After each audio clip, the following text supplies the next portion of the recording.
Still alive, I see. Something tells me that eyesore on the horizon is your doing. How'd you manage that? It's a long story. One that I'd rather only tell once.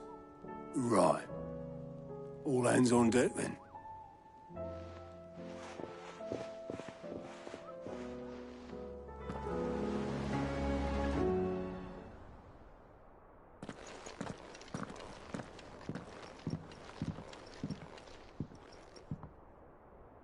Is this everyone?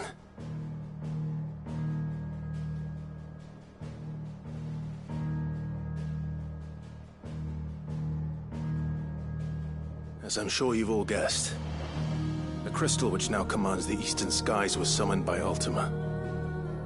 He called it Origin. Though the significance of that name is as yet unclear. What does it matter what it's called? Its emergence tore Twinside asunder, and wiped my homeland from the map.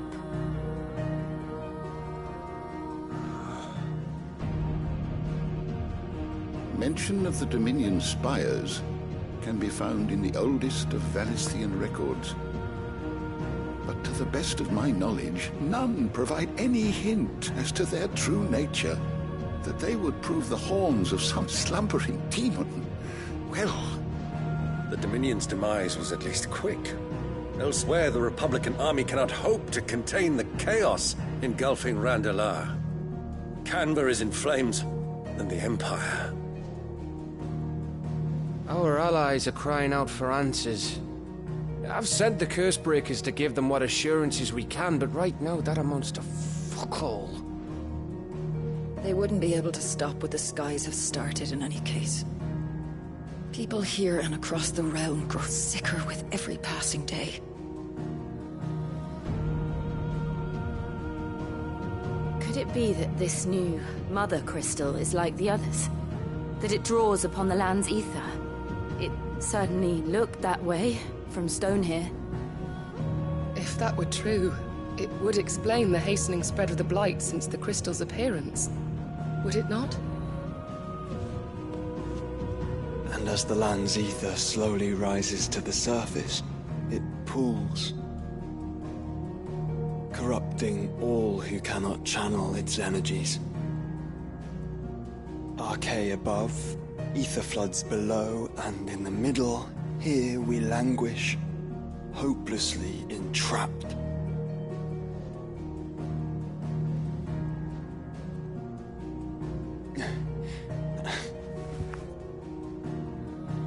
It's all right. When we faced him at Stone here, Ultima told us his true power quickens in the halls of Origin. Needless to say, we cannot allow that to continue. If we are to stop him, we will have to find a way into the crystal. How are we gonna manage that then? It's up in the sky. And fast as she is, the Enterprise can't fly.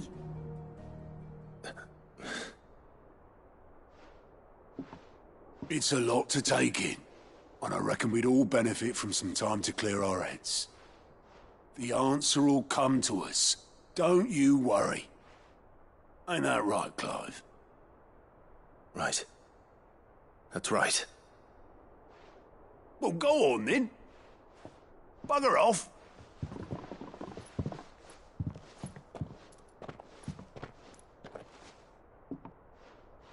Same goes for you, Clive.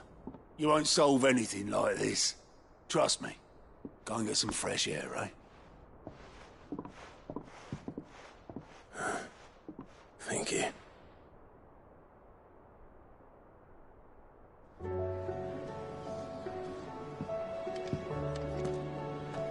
Joshua seemed upset.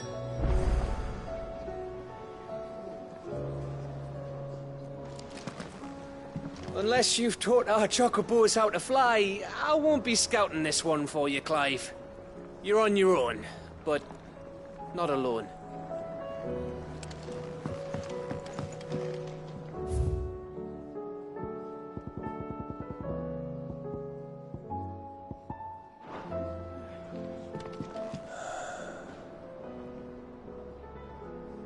Yes. Much to consider. Believe me, Clive, I would fly with you to Origin, nay, to the end of the world. If I could. Alas, my fear of heights prevents me.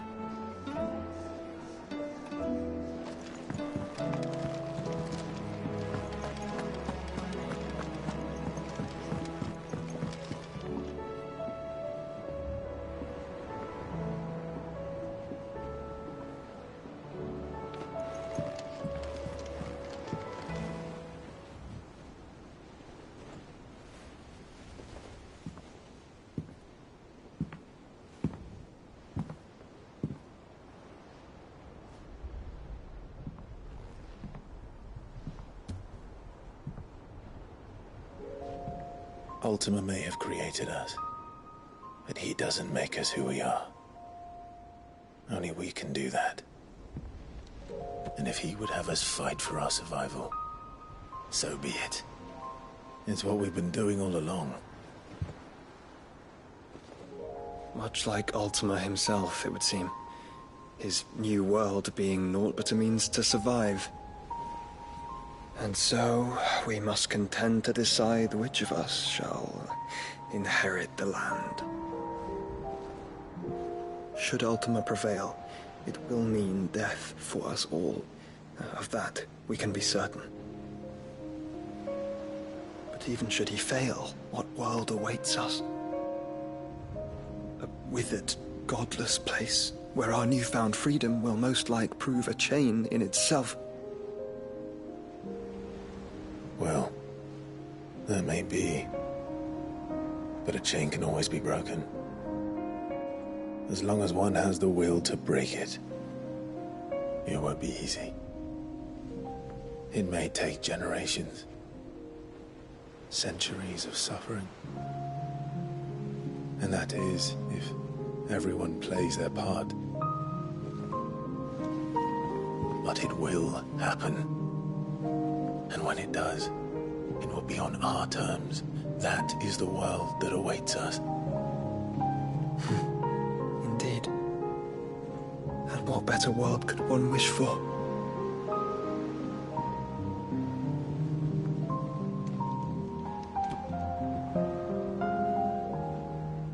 But first, we have to reach that crystal. Then it's a good thing I have wings. You can barely stand, let alone fly. And only the Founder knows what horrors await in those skies. Are you certain about this? Am I certain? I am the Phoenix. I will do what I must. This is our fight. Remember?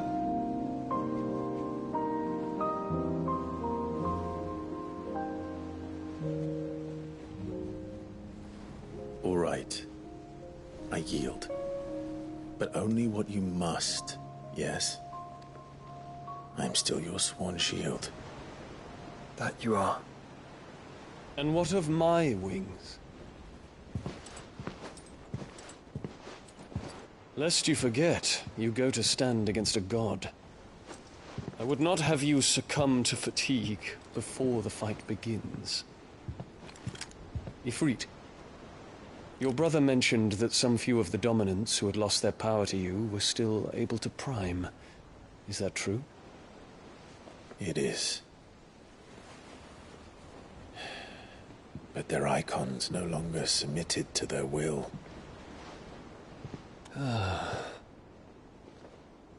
Then mine will have to be stronger. That you both might save your strength for the battle to come. You don't have to do this. If you do, there's a chance you might lose all you have left. And what have I but regret? My life ended in the Dominion. I fear death no more. Besides, I would have words with Ultima.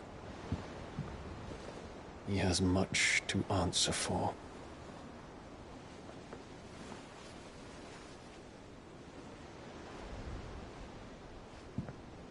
We are in your debt, Dion.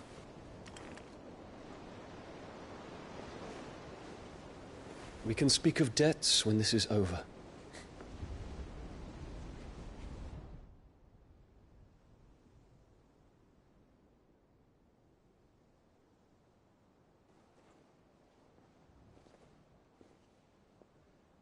He speaks like a man who knows he's not coming back.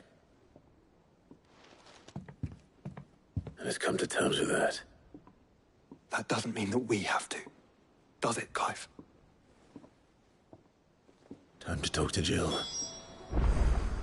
I only hope she understands.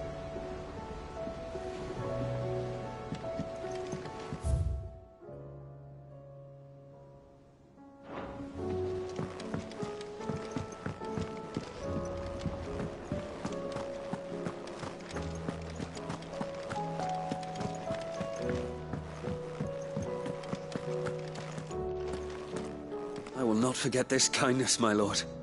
I shall go to Eastport, but as soon as the rebuilding work is complete, I promise to return.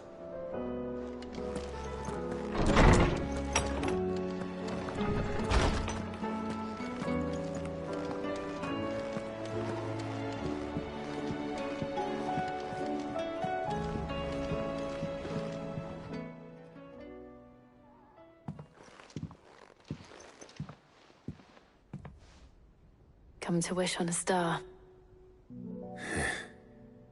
That might not be such a bad idea. This is it, Jill.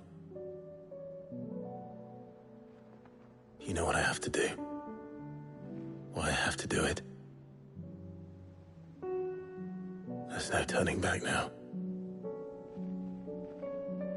This is where our journey was leading us. Where it will end, for better or worse. I could pray to Metia for you. But you'll be all right, won't you, Clive? You always are. I did promise we'd watch the moon together. I'll be waiting.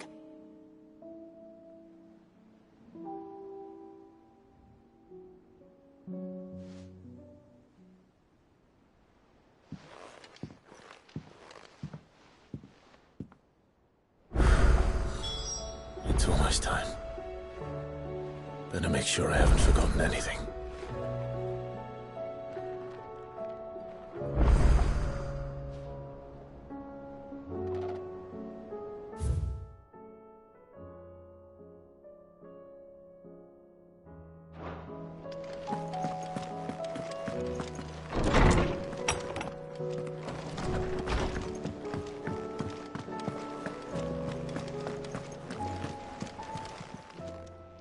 Aye, it's a dangerous world out there.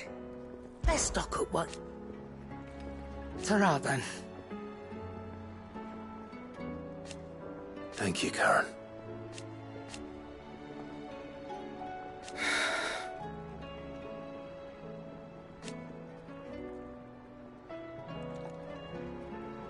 You could do this too. Go on then.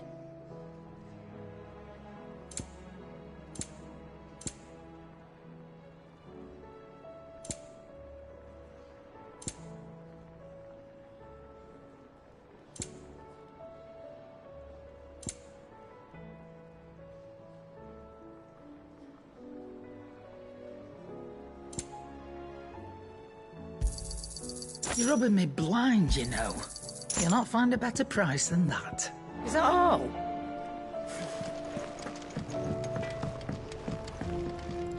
So what do I owe the honour? The sound of ringing steel.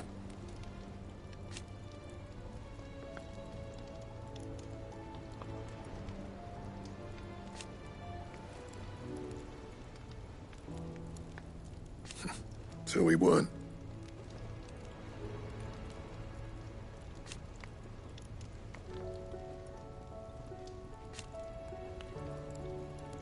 And who knows?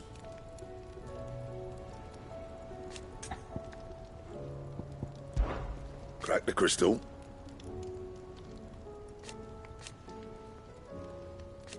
Not a very good one. But then...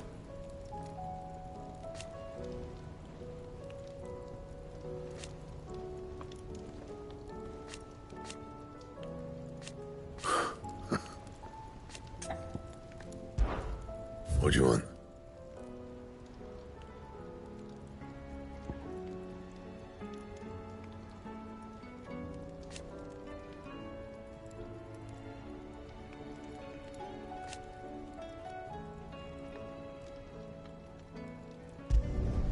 No scratches, all right?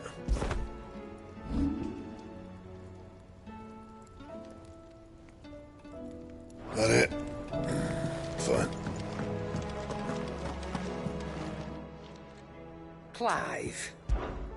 Go on, then.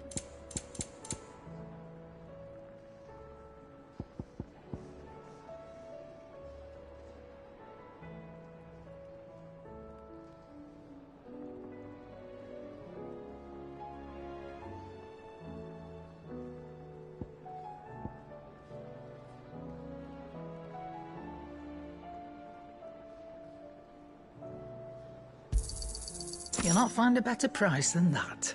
Come again. Or don't. I'm not much bothered either way. Trouble with your gear, or... What do you want?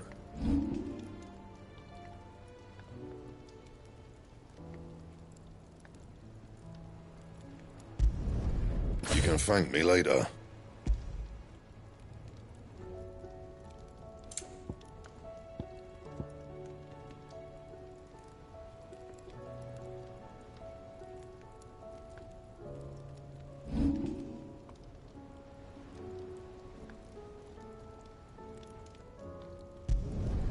No scratches, all right?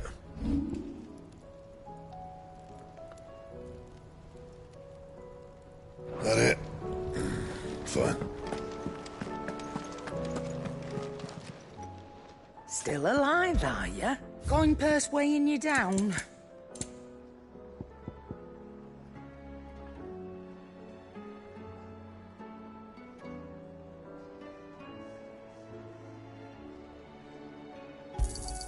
It'd better all be here. Finished, are you? So what do I owe the honor? What do you want?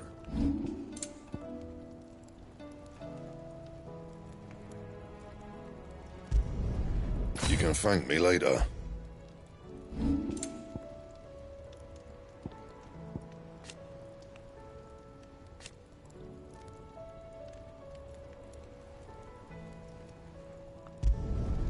No scratches, all right?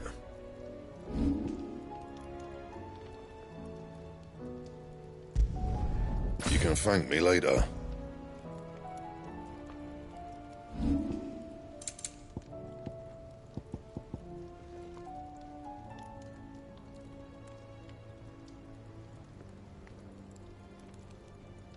And?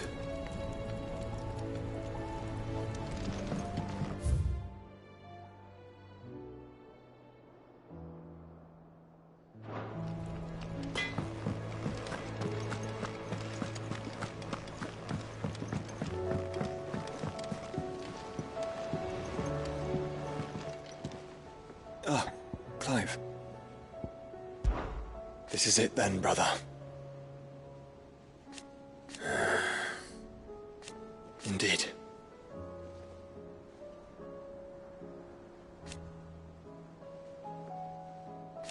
You're wrong.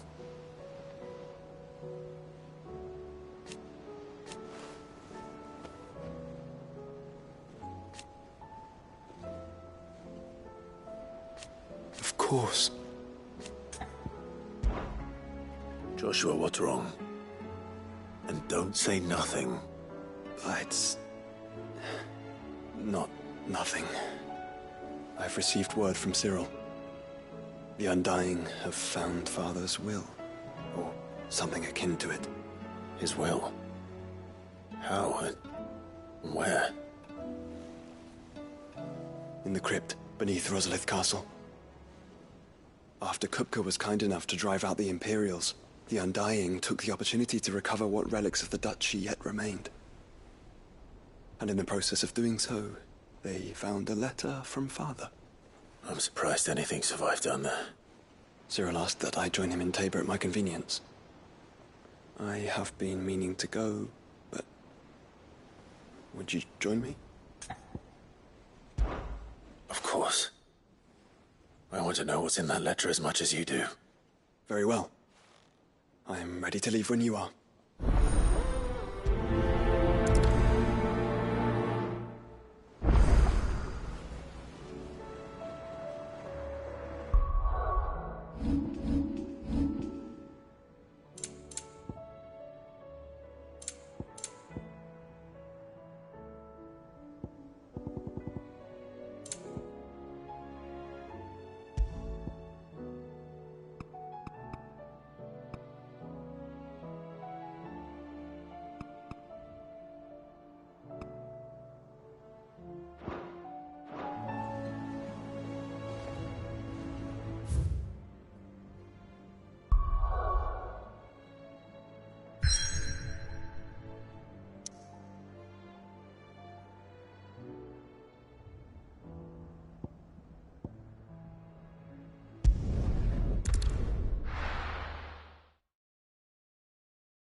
Your Grace, my lord, I trust your journey was not overly onerous.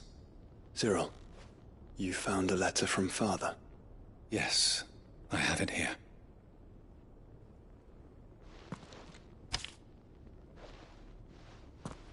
If you would do us the honor, my lord.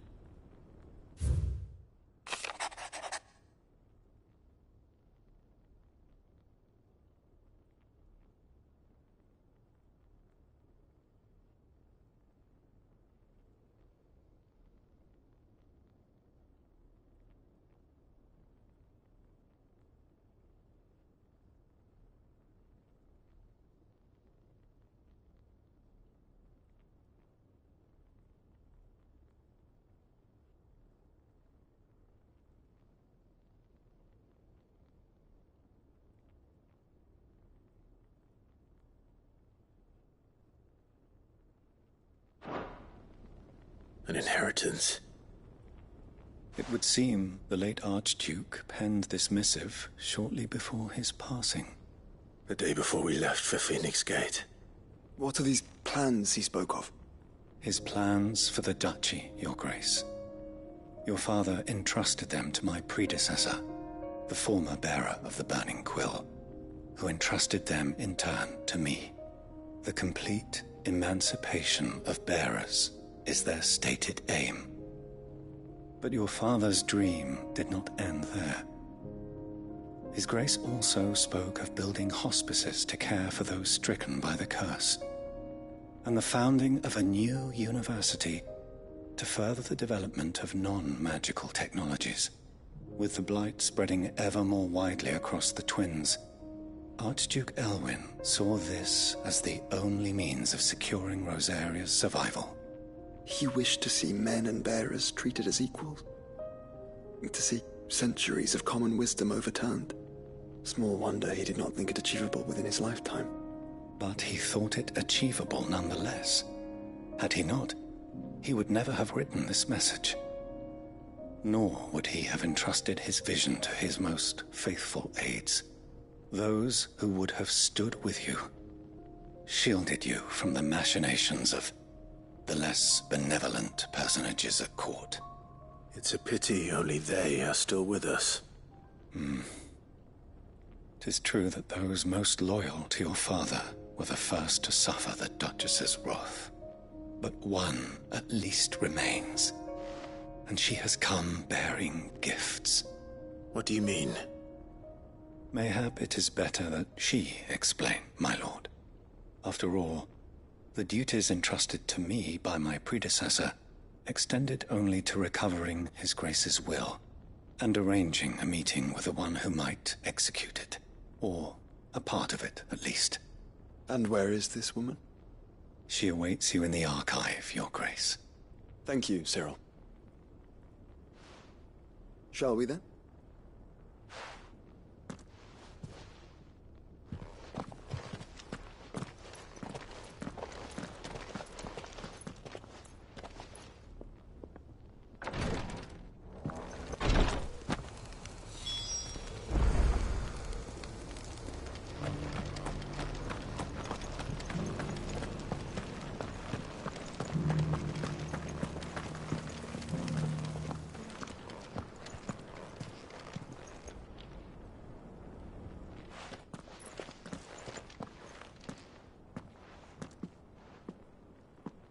My lord, your grace.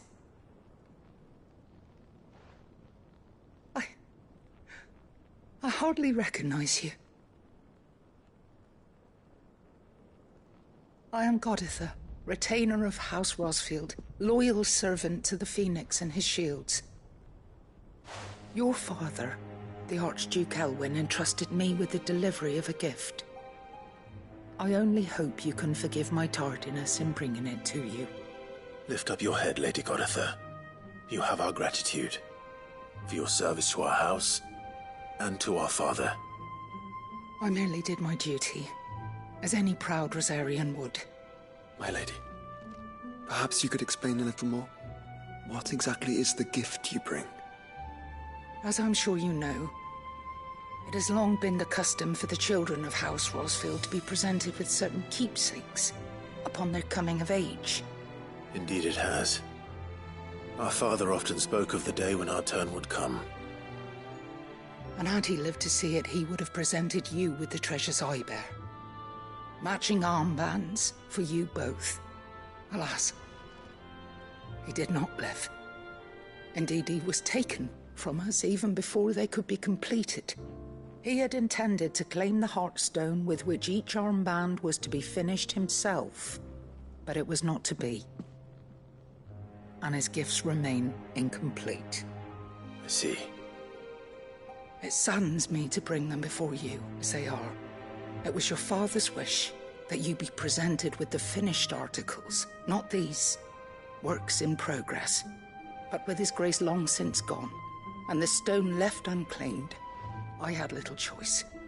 You are grown men now, and his house is yours. And while I would not presume to insist upon your claiming the Heartstone in his stead, I know that nothing would have pleased him more than for you to do so. Thank you, Lady Goditha. What say you, Clive? What else? Of course, my lady. May our father's will be done. Oh, I am much obliged. Do you know where we might find this Heartstone, my lady? I do. Though it may be a matter of a good deal more than simply happening upon it. It is found in the bellies of elder griffins, you see. We do at least know where to find one. A certain specimen has made its nest in Titan's Wake, not far from here. A certain specimen? You are most perceptive, Your Grace. In answer to your unspoken question, yes. In fact, this is the very same beast your father meant to slay. I have been tracking its movements since you were but a boy. Were you to slay it in his stead, as men of House Rosfield, it would surely make your father proud. What say you, Joshua? What else?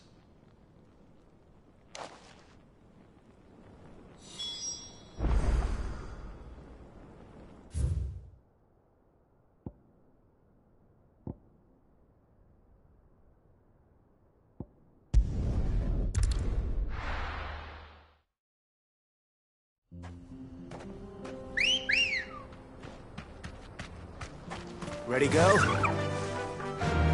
Yeah!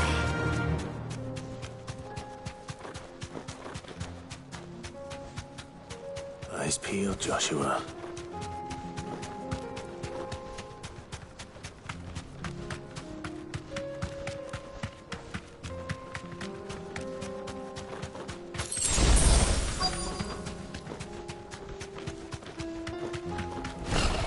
There it is. For House Rosfield. Blizzard! Nice try.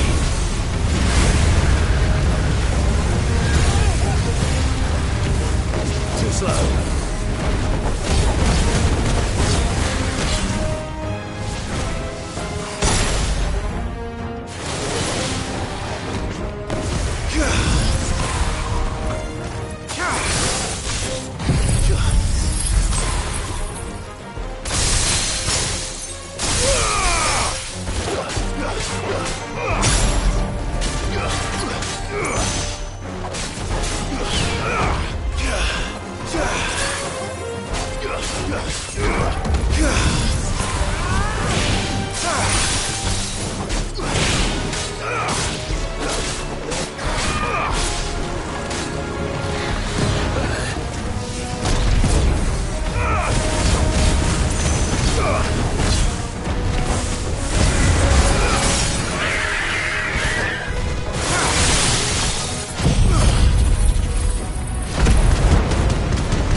Is this the Heartstone?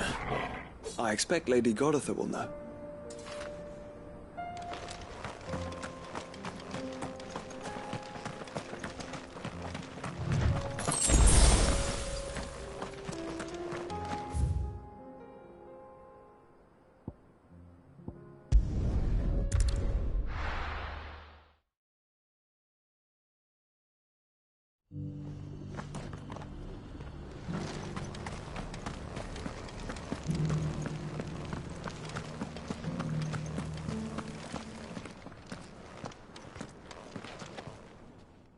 Thank the Founder you were safe.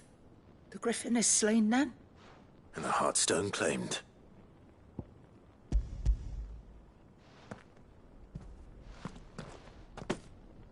Yes. This radiant luster, like frozen flame, it is just as your father described it. Thank you, my lord. Your Grace. Your father would be so proud. Lady Goditha, the lapidary is ready. Thank you, Cyril. I will be with him shortly. If you would excuse me, I shall have the stone cut and set forthwith.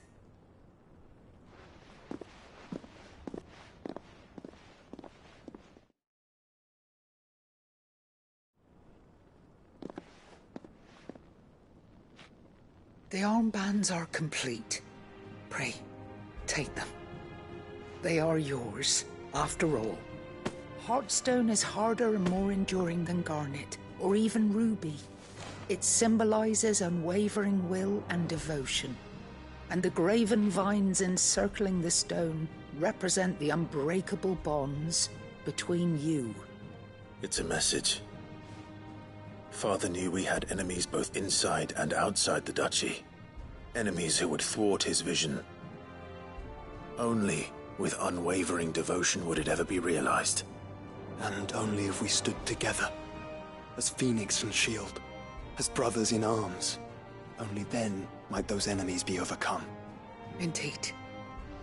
His Grace knew the enormity of the task he would entrust to you, his heirs. But this was more than just a message. It was a promise. That he would always be with you. Thank you, Lady Goditha, for remaining the steadfast custodian of our father's will. Forgive me, my lady, but there is something I don't quite understand. The Undying told me that after Father died, Mother claimed all of the ducal treasures for her own. Even if the armbands were incomplete, she would surely not have overlooked them. So, how were you able to keep them from her? Because I was the keeper of the vault. Though I was but a lowly servant, your father spoke to me of his intentions for the bands, of the deep love he had for both of you, and his hopes for your future. In the days before the disaster at Phoenix Gate, I discovered that the Duchess had ordered her jewelry be sent away from the castle. It was then that I knew she meant to betray us. I tried to warn your father, but it was too late. When word of the fire reached Rosalith, I knew my time was short. So I took up the armbands and I fled into the night. And thank the Founder you did. Yet my duty to your father was incomplete. Not knowing what else to do, I followed the Griffin, thinking I might claim the Heartstone on its passing. And so my pursuit continued, until Lord Cyril appeared before me. He informed me that his Grace's will had been recovered, and that his sons were alive and well. Lady Goditha, on behalf of my father and all the people of Rosaria, I thank you for your loyal service. As do I. Thank you, my lord. Your Grace, for coming back to us, for giving my service meaning.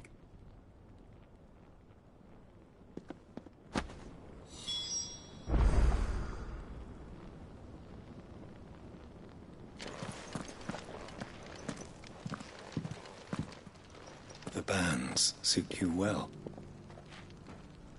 It must be gratifying to finally receive the inheritance that was denied you for so long. It is. And we thank you for the part you played, Cyril.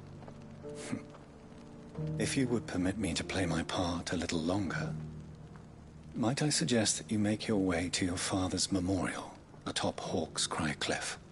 Let him see that you have received his blessing, and that his vision lives on in you. I suppose it would be churlish not to. What do you say, Clive? Shall we pay Father a visit? I think we should. I was hoping to be able to offer him my thanks before we left for Origin. Your father's helm is enshrined there. It has been since the day we recovered it from Phoenix Gate. I prithee claim it, for it too is a part of your inheritance, and I do not doubt that your father would prefer it in your hands than perched upon some lonely rock. Thank you, Cyril.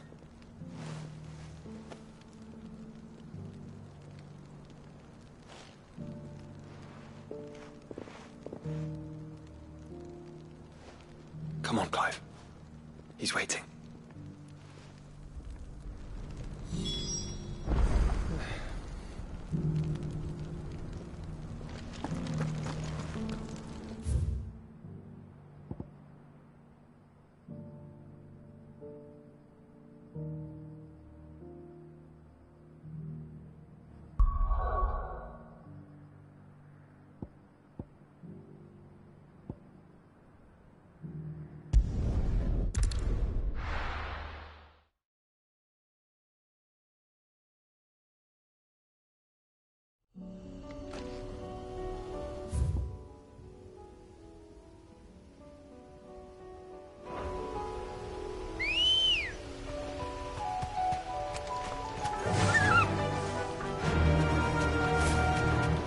Unwavering will and an unbreakable bond.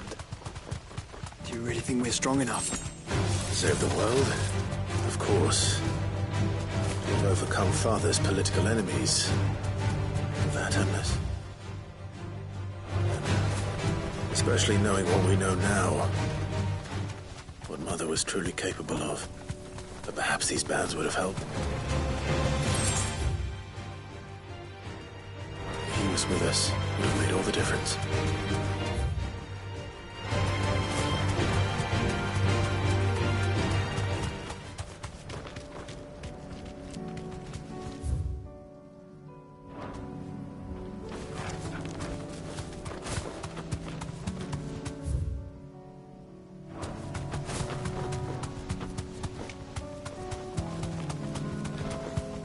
It's just back there.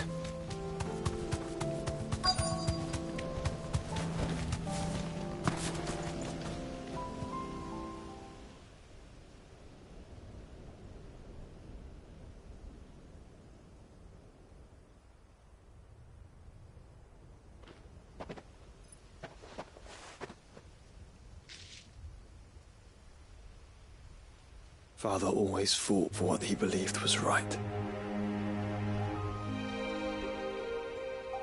It wasn't until that night at Phoenix Gate that I realized I had never fought for anything. I always had someone else to do the fighting for me.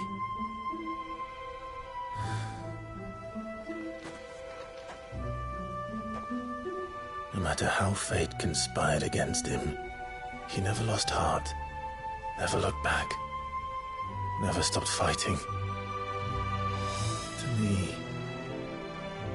he was the greatest of men. And I've been trying to live up to his ideals ever since.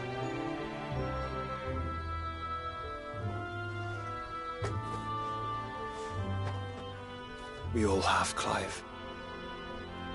We all have. And we'll keep trying.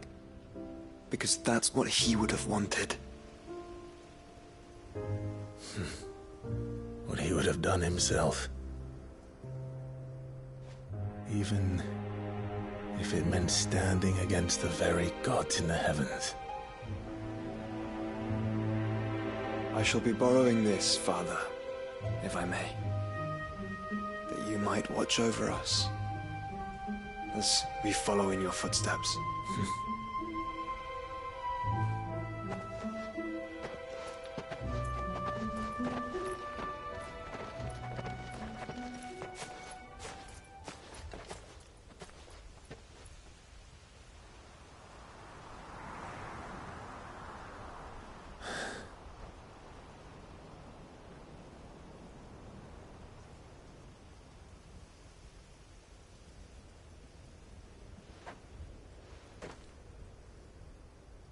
We won't lay you down.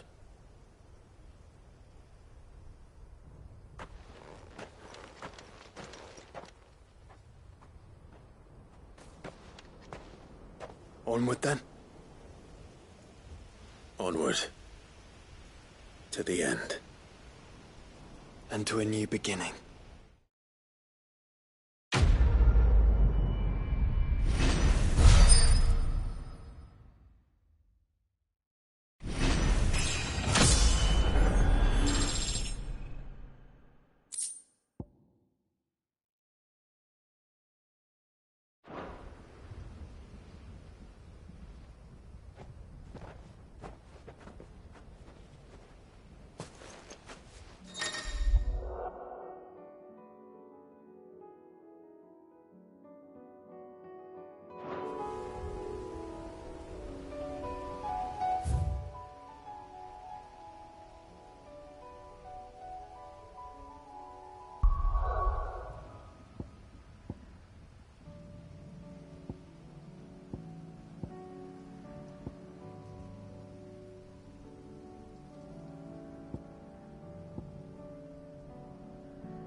If Joshua's worried about Jill, I should go and speak with him.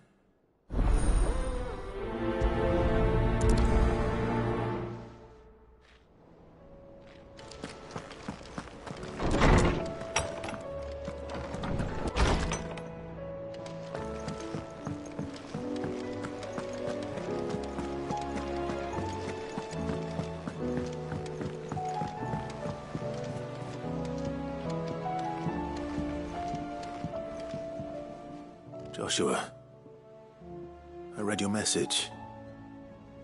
You're right. Jill is different. I don't think I'd realized how different, but since we returned from Drake's spine, I've felt it more and more. I suppose it's not hard to imagine why. She doesn't think she belongs anymore. And that's why we need to remind her she is still one of us.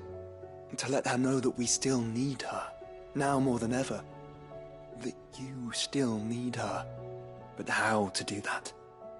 When last we were truly close, we were but children. Of course. Do you remember the time we accompanied Father on his annual tour of the Duchy? And Jill and I broke from the procession to ride up Man's Hill. To see the snow daisies, I remember. It was the first time Father had allowed us to join him. And when he realized you were missing, he had the entire retinue down to the pot boys combing the countryside. In the rain. A thunderstorm forced us to take refuge in a grove of oaks before we'd even made it halfway there. It was the Lord Commander who finally found us, and needless to say, he was none too pleased. Then it seems you and Jill have unfinished business. What do you say? Man's Hill. It's not that far. Oh, true. Though I suspect it is also much changed. Little in southern Rosaria remains as it was when we were children. You're saying I should go and scout the area for bandits? I'm saying We should first go and see if there are actually still any snow daisies left. What would you do without me, Clive?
This is the place, but...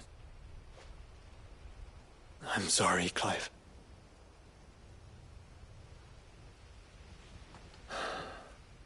There's nowhere been spared. What do we do now? We keep looking. Man's Hill cannot be the only place where snow daisies grow. Perhaps, but... it's the only place I know of. Knew of. Then why not ask someone who might know of another? Someone at the backyard? To the hideaway, then.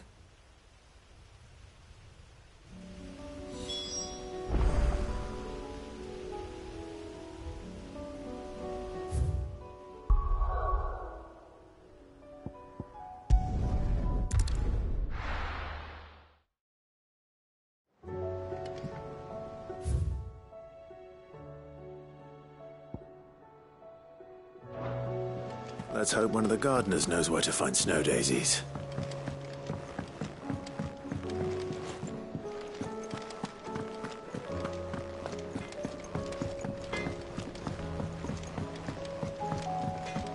Say what you will, Lady Karen.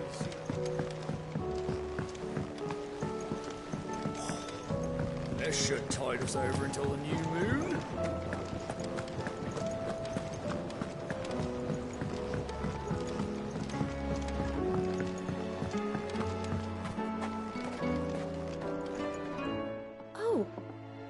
What brings you down from the heavens, Sid?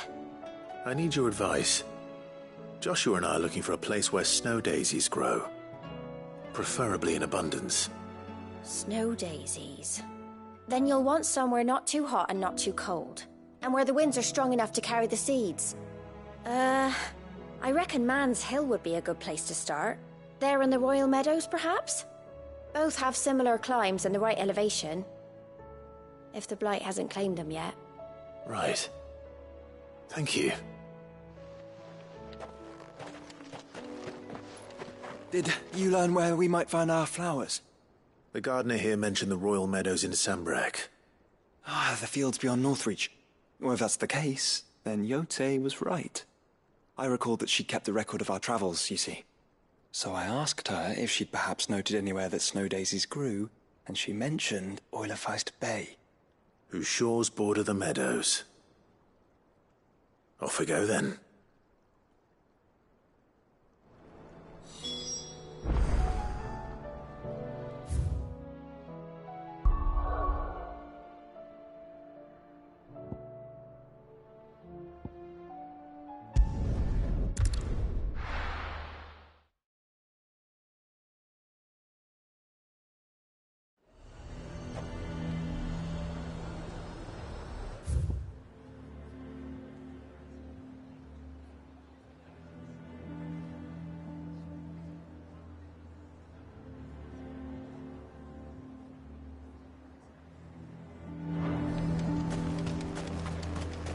The garrison is threatening to pull their sentries from the markets if we don't cooperate.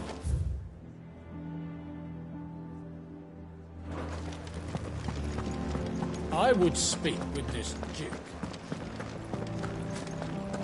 Saw the captain just now. Hang the Duke and his... The bastard's not. What say you then? Will you stand with me against my father? If Philippe is gone, who's our new captain? One of the Duke's guard, most likely. Welcome back. Wraiths give you any trouble? None worth mentioning. Just staying put for now. Ready, go?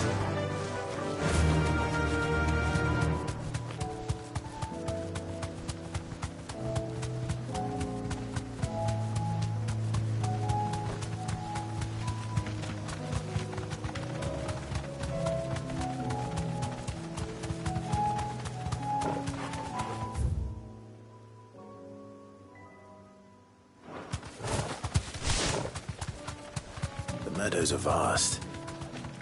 Where do we even start? Yote mentioned the coastline. We can start there.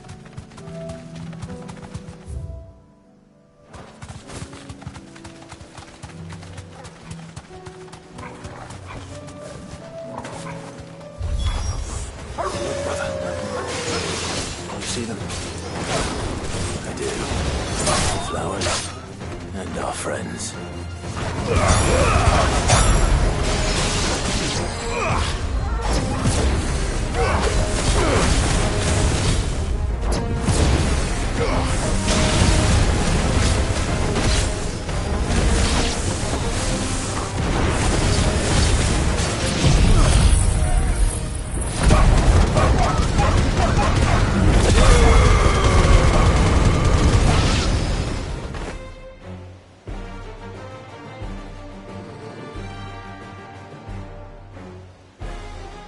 What do you see, boy?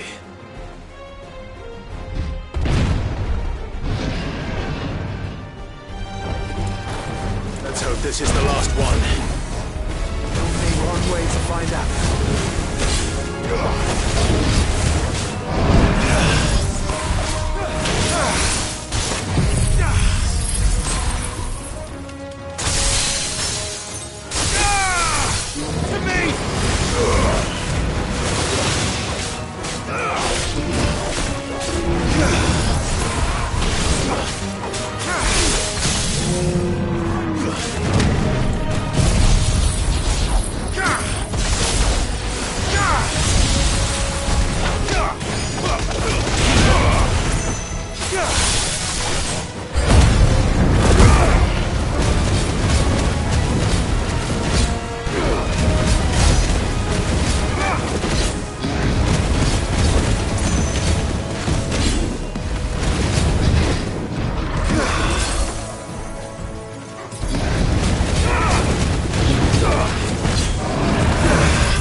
That was harder than I expected.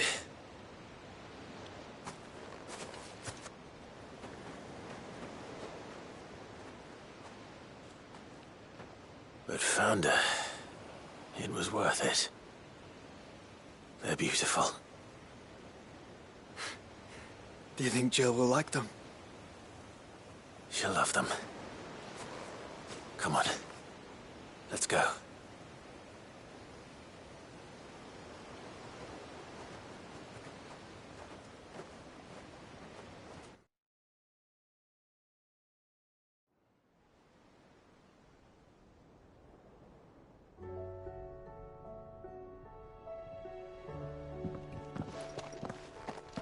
It appears my work is done.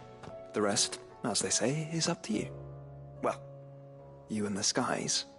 We wouldn't want another thunderstorm now, would we?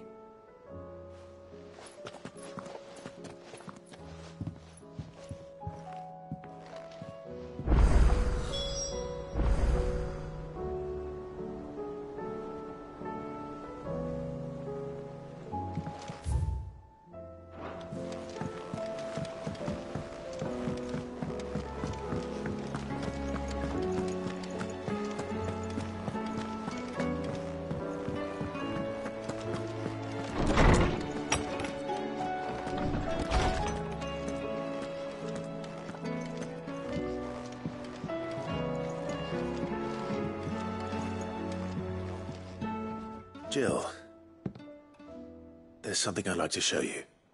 There is? And where might this something be? It's, not here. Now, I know this is sudden, but how would you fancy a trip to Oriflamme?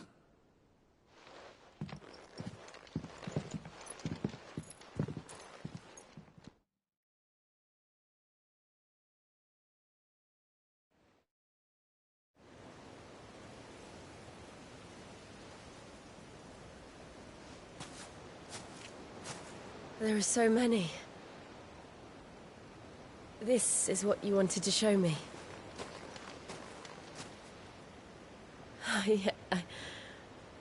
I don't know what to say. You don't need to say anything. The smile on your face is enough. We've been worried about you, Joshua and I. Do you remember when I took you to Man's Hill? Or tried to? How could I forget? You saw me crying and thought a change of scenery might lift my spirits. In the end, it earned me a nasty cough and a stern scolding from your mother. But I felt wonderful nonetheless. I'm sorry. I had no idea what I was getting us both into. But I couldn't bear to see you like that. Before we left, my chambermaid told me she'd overheard your mother talking about my marriage prospects with some of the noblewomen at court. They were debating whether it would be more profitable to marry me off to one of the high houses instead of saving me for the ducal line. No one thought to ask me what I wanted. I was nothing to them. A pawn at best. I felt so trapped, so lonely. I didn't know. But I wasn't alone. You were there. Your hand in mine as we ran for those oaks. And I knew then, no matter what happened, I would be all right. I'll never forget that feeling.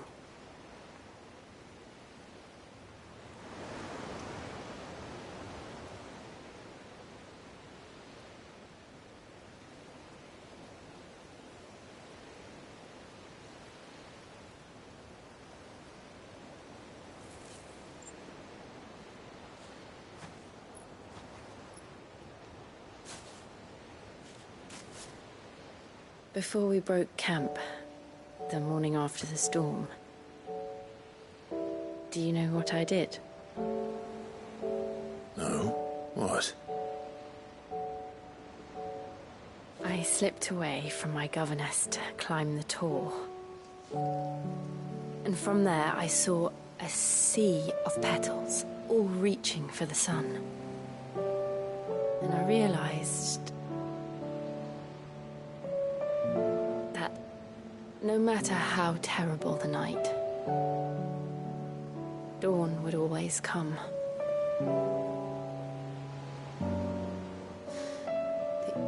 That you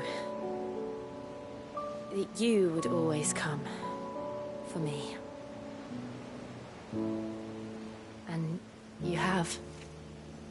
Again and again.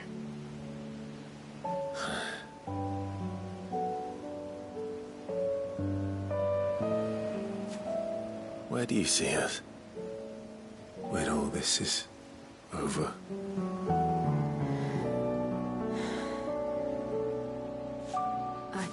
don't know.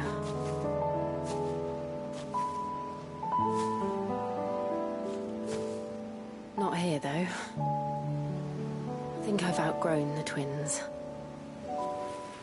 After everything we've been through, the realm just seems so small.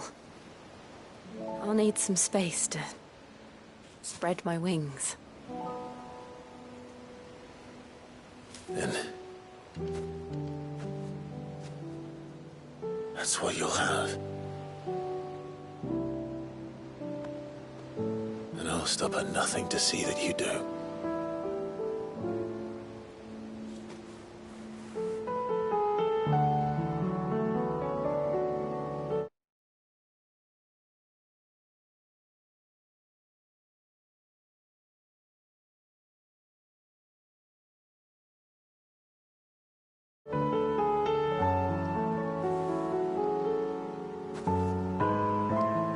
I never was much good at garlands, but it'll have to do. I'll treasure it forever. Thank you, Clive. For this, the flowers, for everything. It's exactly what I needed. You are my treasure.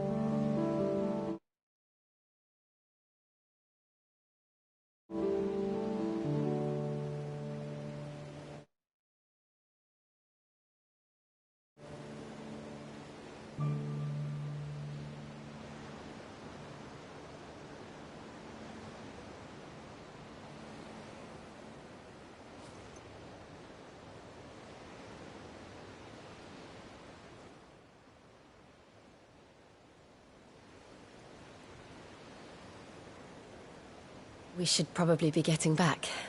I expect the others are wondering where we are. You're right.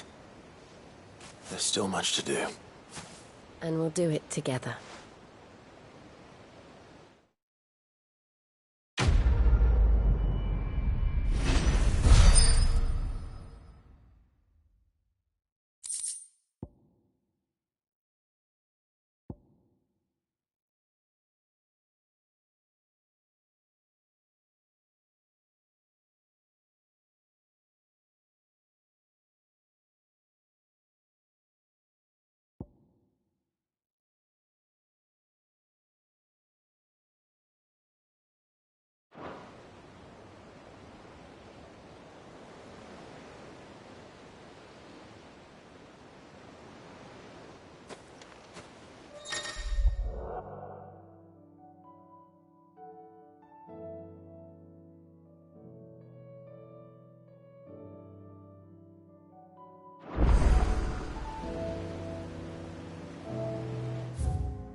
Welcome back, Sid. Well, someone's in a good mood. Drink up, you lot. The next round's on Sid.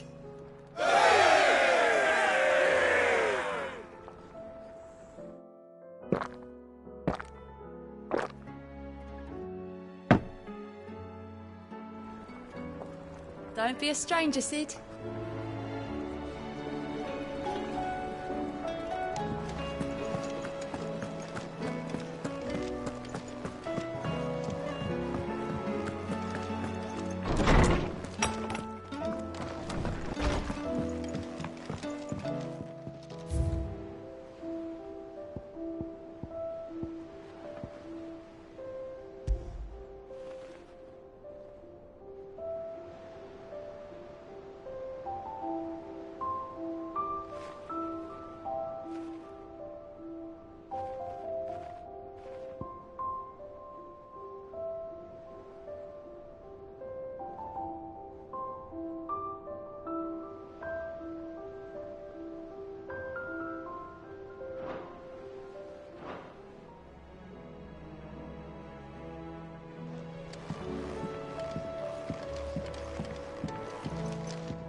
Clive, do you have a moment? Of course. Always. I wanted to give you something. Is this? I stitched it from the cloth you gave Hortense. The piece she said you liked best. I told her I used to enjoy needlework, but I didn't think she'd remember. It's beautiful, Jill. You didn't have to. When I was very little, I recall my mother telling me that young ladies of the court would give knights ribbons from their hair before they went off to war. I still wear mine, so I made you this instead.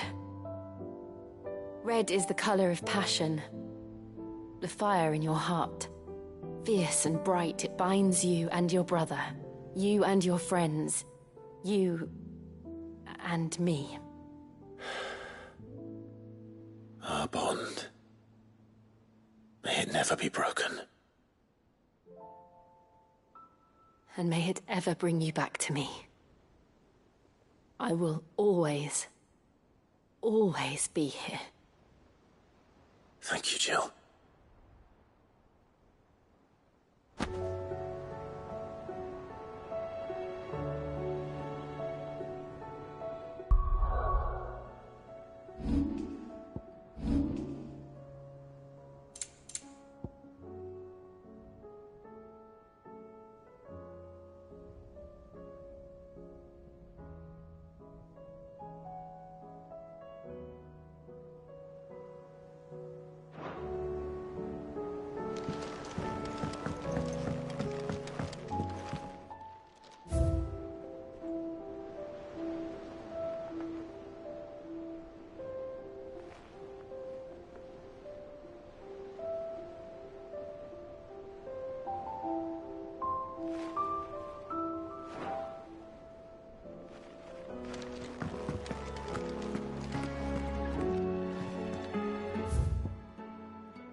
What is it this time, Torgal?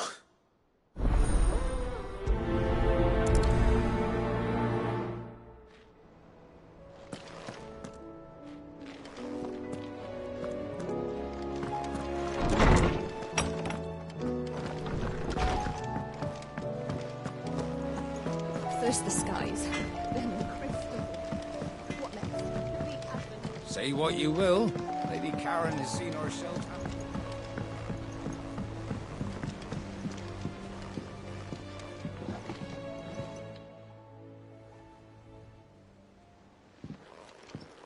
Pining for something, boy. What is it? What do you see out there?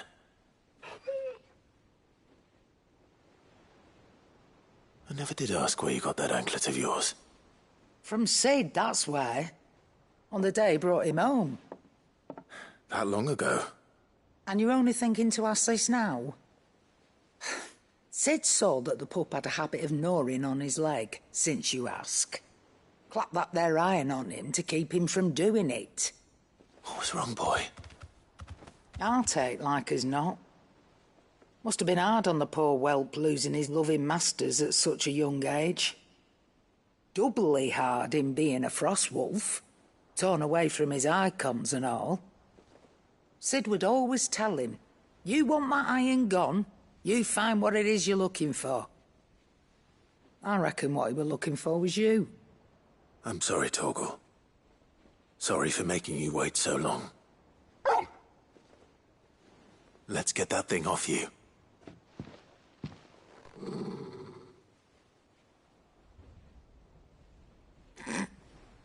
Doesn't sound like he wants it off. Indeed. You miss Sid as much as the rest of us, don't you?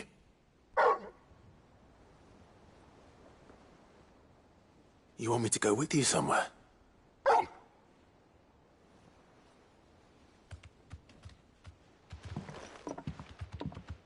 Quick, aren't you? Glad you've been paying attention.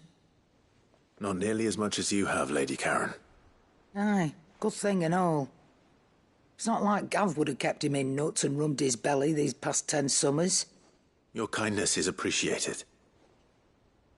You've been a good friend to him. Only because he doesn't talk back like the rest of you. Go on now.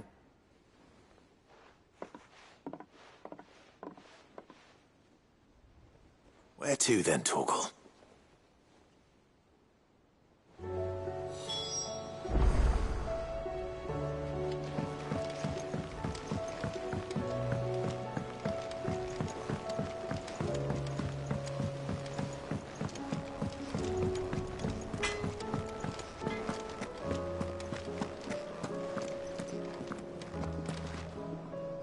All right, Torgal. Where are you taking me? I'm going to need a little bit more than that, boy. Do you have a better hint for me? Unless... you've already given me one. Back on the rear deck, you were looking west, toward Rosaria.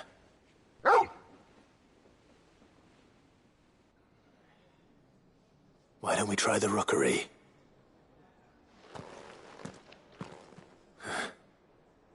I haven't been to the island in almost 20 years.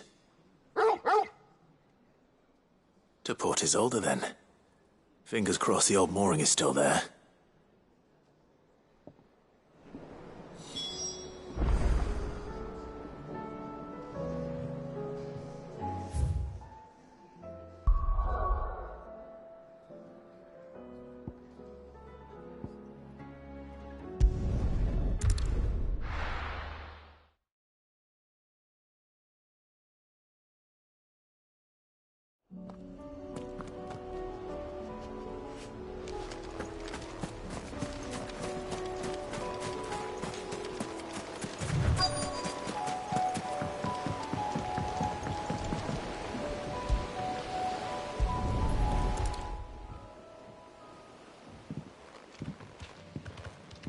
It's still here. After all these years. A lot smaller than I remember. And you're a lot bigger. You might have to swim, boy.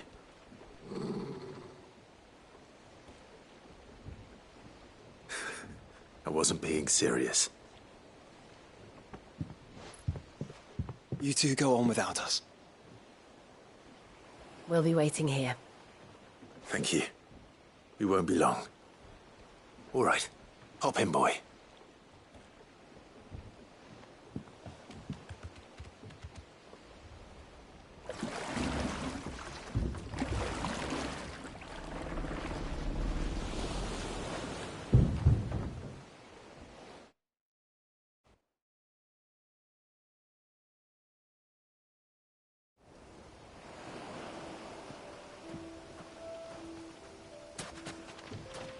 This place hasn't changed at all. The rookery's right through those trees. Come on. Race you there? I bet I could still beat you.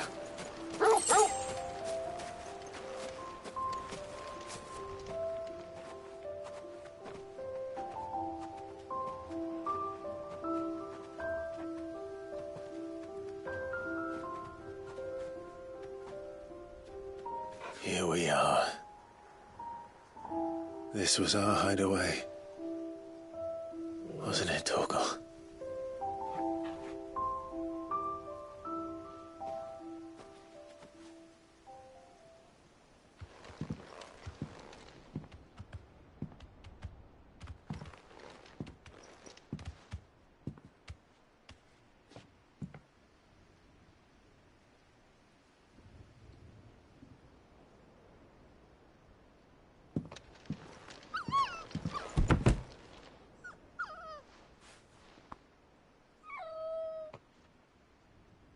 Coming here helped me to forget who I was.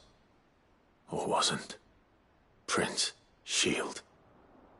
Son his mother could love.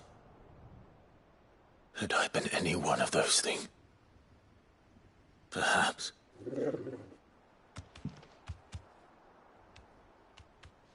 What is it, boy?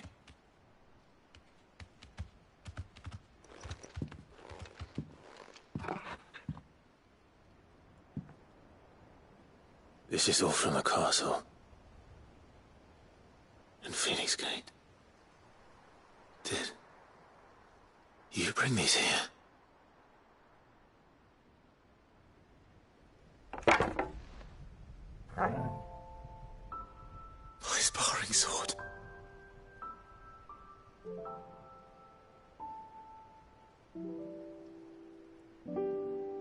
Well, well. You never stopped looking for me, did you, boy?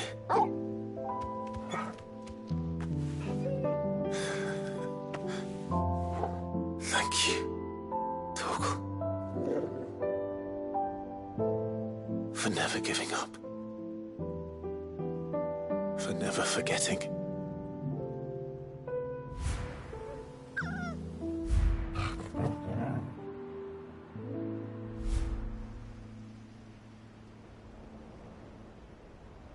Let's take this with us, shall we? So I don't forget either.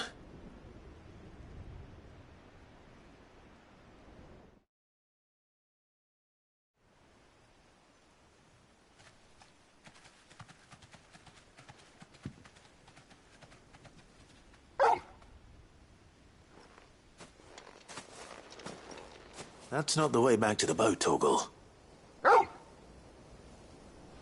All right. I'm coming.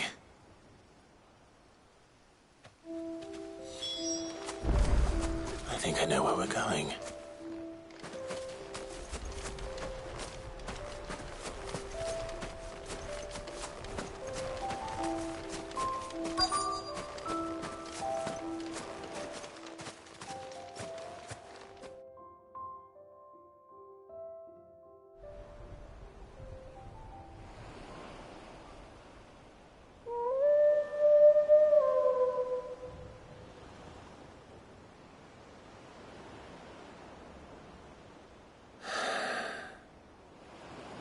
People always talk about the importance of putting the past behind you.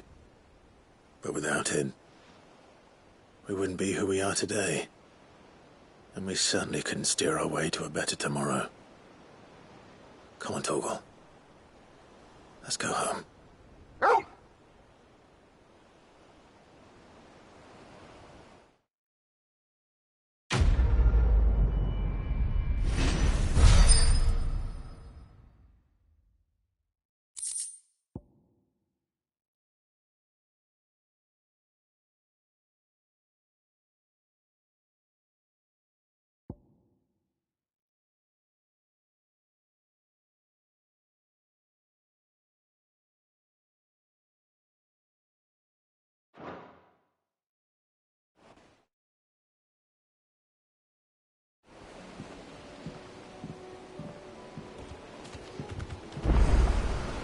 Sorry for the wait. We're ready.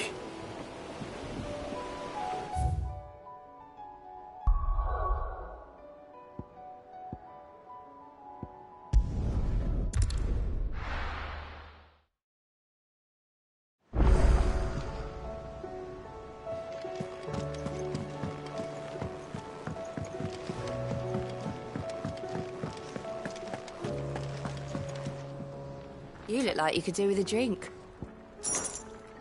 Honestly, Sid, you're too nice for your own good. Do you hear that, ladies and gents? The next round's courtesy of the realm's most benevolent outlaw.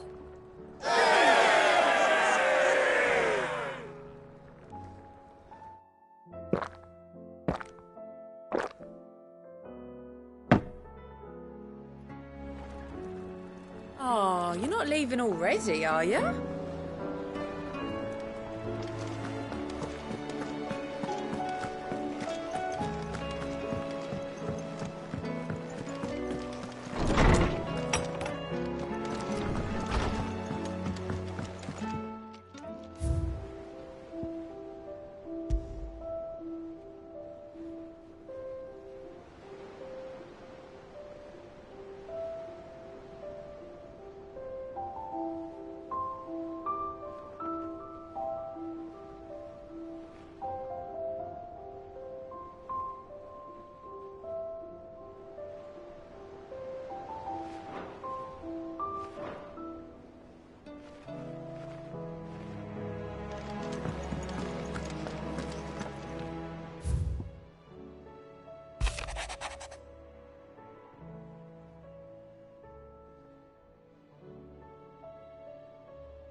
Something tells me this is no mere adventure story.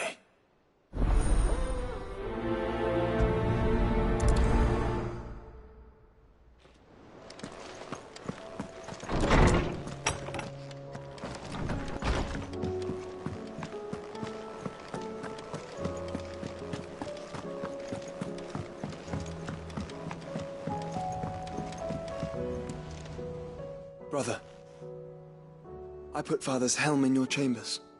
He should be with you when his vision is finally realized. Thank you, Joshua. For everything. Don't mention it.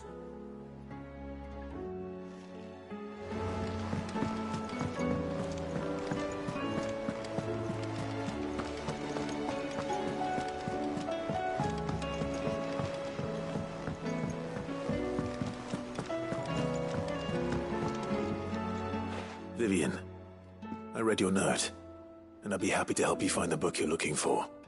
Thank you, Clive. But tracking it down will not be easy. Are you sure? Please. You have always granted me your wisdom and insight whenever I asked. It's only right that I return the favor. Or at least attempt to. You are too kind.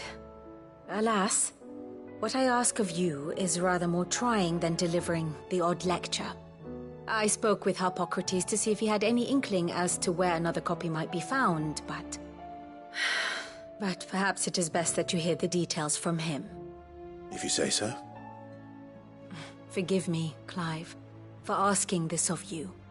But this book, it set me on the path to becoming who I am today. Its importance cannot be overstated.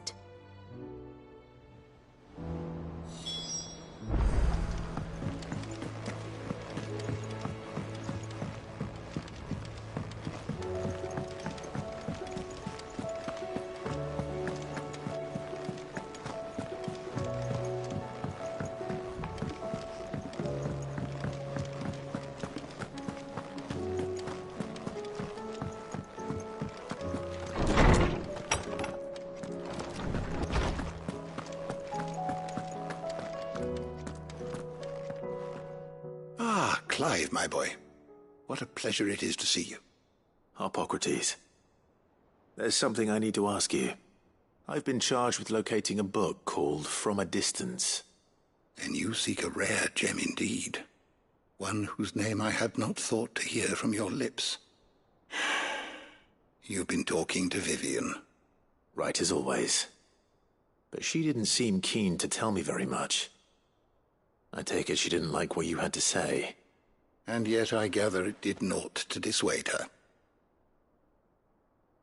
Clive, if the young professor has tasked you with obtaining a copy, I fear she asks the impossible. The executors would not allow it. The executors? Coveters of Secrets. A clandestine organization committed to the collection and intenebration of forbidden texts and technologies. One such text being the tome Vivian seeks, chronicling as it does the true history of the enslavement of bearers. A tale which could overturn the established order were it ever to become widely known. Or, so rumor has it. I've never actually read the thing, or even set eyes on it for that matter. How is it that I haven't heard of this organization? Why, secrecy is the executor's watchword. They lurk in the shadows, emerging only to seize that which must be seized, be it books, inventions, or people, before disappearing again, leaving nary a trace. Which would explain why Vivian's copy was snatched from her grasp not long after she found it. By the hand of the executors, yes. But what drives them? Self-interest or ideology? Fine question. Sadly, all that is known of the executors can be recounted in a single breath. You may just as soon ask me of their origins, numbers, or the identities of their leaders. Any answer I give would be pure speculation. Then my hunt was doomed from the first. What was Vivian expecting? That I'd pluck it from thin air? Not from thin air, no. From ash. Rumors of the executors are rife among the scholars of Storm, but rather less so across the strait. I have a friend. Well, I had a friend in the village of Garnick, a collector of rare tomes, upon which subject we would oft correspond. Alas, I have heard naught from him since the skies fell dark. And no doubt he, too, has turned. But, though he did not mention it by name, it is possible that a surviving copy of From a Distance yet rests upon one of his many shelves, quietly awaiting discovery. If you were, by some chance, able to save even a single book from the poor man's library, I know his soul would rest easier. Very well. When I next find myself in Waloed, I'll be sure to pay Garnick a visit.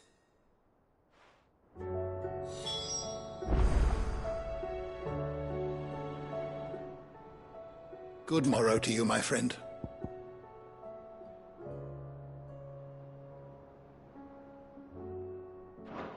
Thank you for indulging an old man.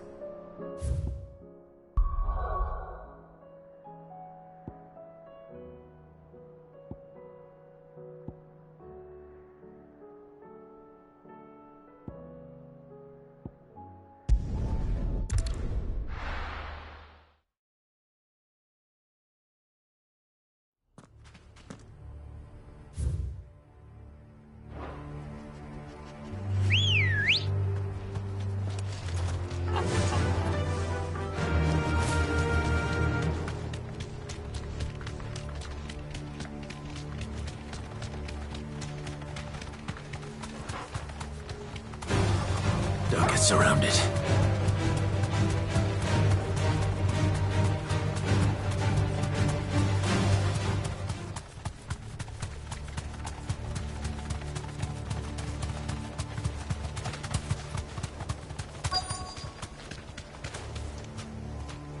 Straight home now. The entire village looks abandoned. Now, which house would a bookworm live in?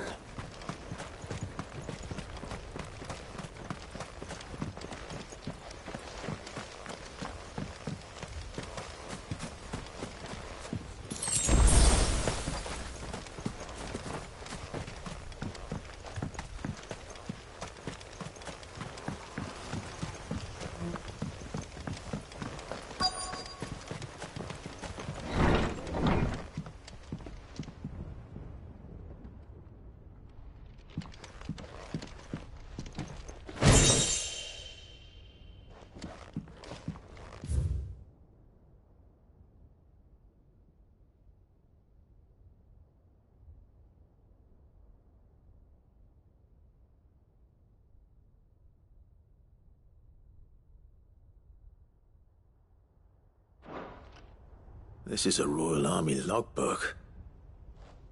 Did he take this from the local barracks?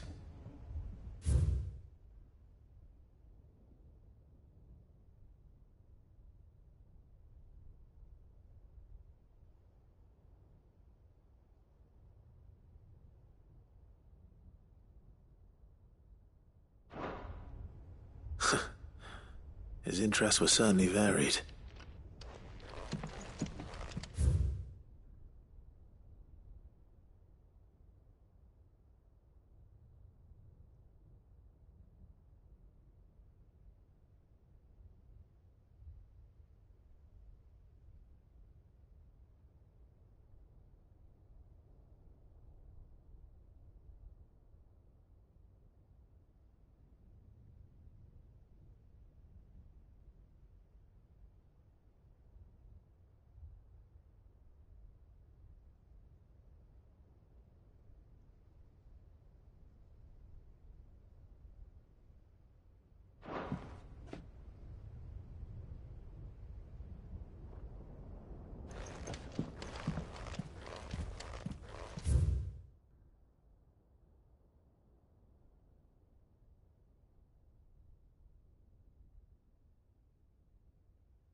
This is it.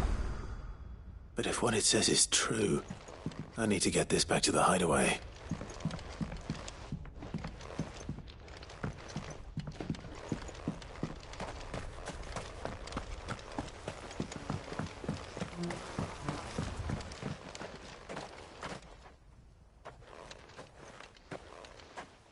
Leaving so soon, stranger? We've been watching you. From a distance, so to speak. Subtle. I know who you are. Then we need not waste time on introductions. Hand me the book. Leave it in our care and return to your life. Your care? Do you mean to burn it or bury it? That is not my decision to make. But by one means or another, its contents shall be removed from the common record. Then I'll have to politely refuse. I won't let you erase our history. Then we find ourselves at an impasse. Very well. The book can just as easily be pried from your dead hand.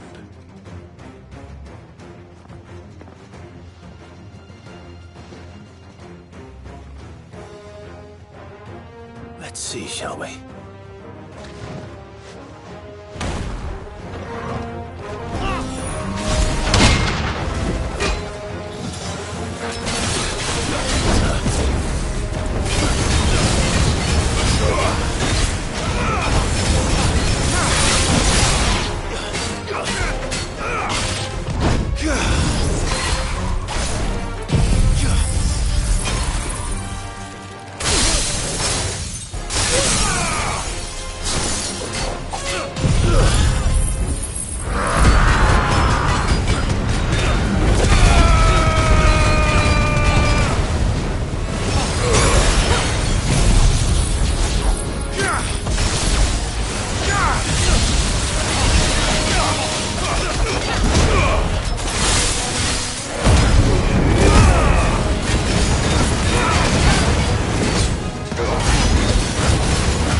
Impressive.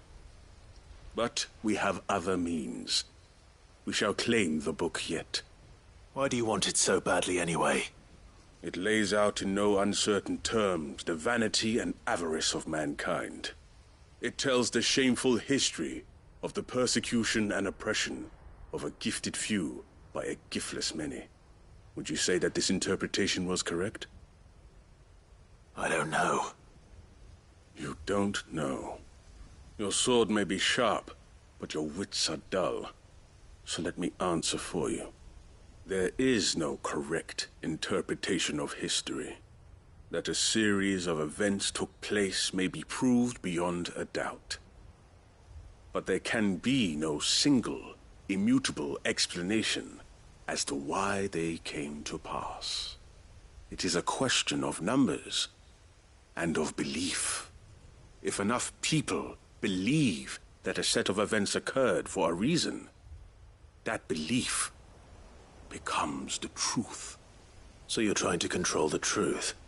We are trying to protect people from themselves, from knowledge that would bring them naught but pain. That is all. You may keep the book, for now. The world is small. We shall meet again. Until then. Wait! Damn it. Let's get this back to Vivian. Perhaps she can explain what that was all about.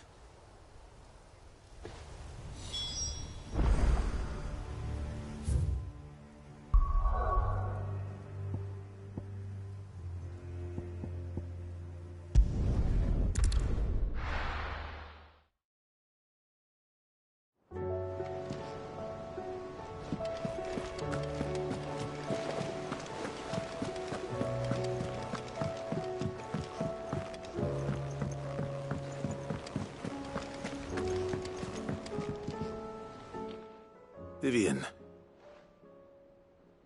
I found it. The book you lost.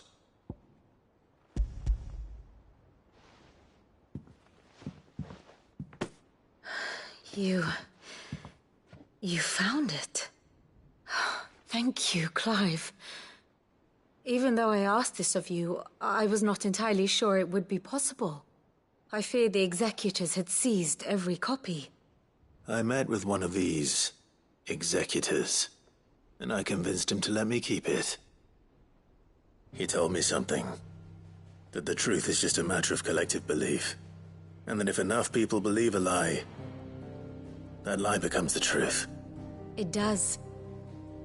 But it also means that the truth is not immutable. That it can be changed. Provided that those who wish to change it can convince enough people that their perspective is the correct one. As the sad history of the bearers proves. You said that the book inspired you to become a scholar. It did. Or its author, rather. She was a heretic, you see. A firebrand and a dissenter. A gallows stood ready for her in every corner of the realm. And by shunning society, or perhaps being shunned by it, she stumbled upon a truth so potent that an entire realm trembled at the prospect of its utterance. I, too, have always felt somehow set apart from the world of men. A stranger to my own species. She taught me that my solitude was not a curse, but a gift. And that, though my journey to the truth might be a lonely one, what I found at my destination would be more than worth the cost. Do you still feel that way? That you're not one of us? Honestly, I'm not entirely sure anymore. Since coming to the hideaway, I find my thinking somewhat clouded. Perhaps the result of studying mankind from a rather closer perspective than I had intended. But the more I study, the more I find value in this perspective. In looking not from the outside, but from within. So if you'll permit me, I'd like to continue my work here. Remember, Clive, when enough people believe, Belief begets truth. Give the men and women of this benighted world the gift of truth. Make them believe in you, as I do. I'll try, Vivian. I'll try.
How are you doing? Here you go.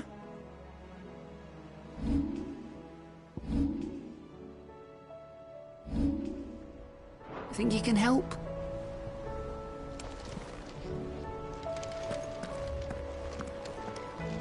If you've got something to ask, ask.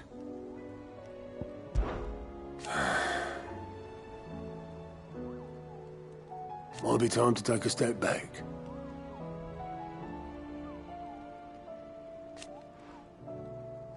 But if it weren't for Sid...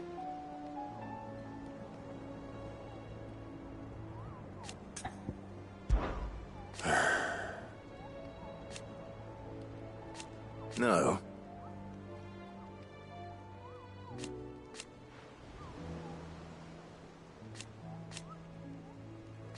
Is that right?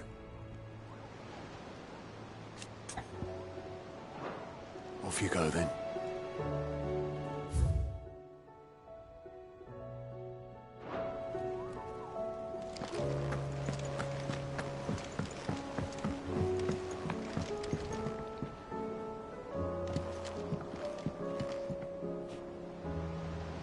Sid, I was wondering if you could help me. It depends what with. A bearer, but recently freed from his bonds, is keen to join the Curse Breakers.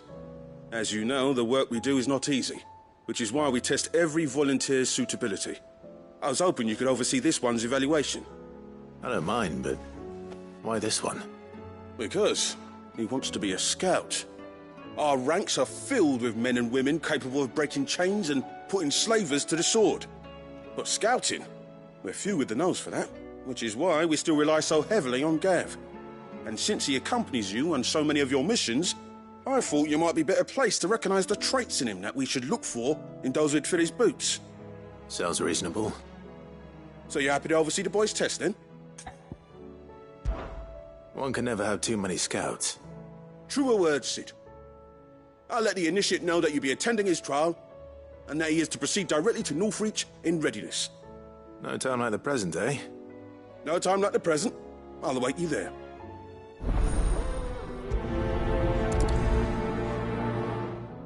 Northreach. I don't suppose they could have chosen somewhere closer.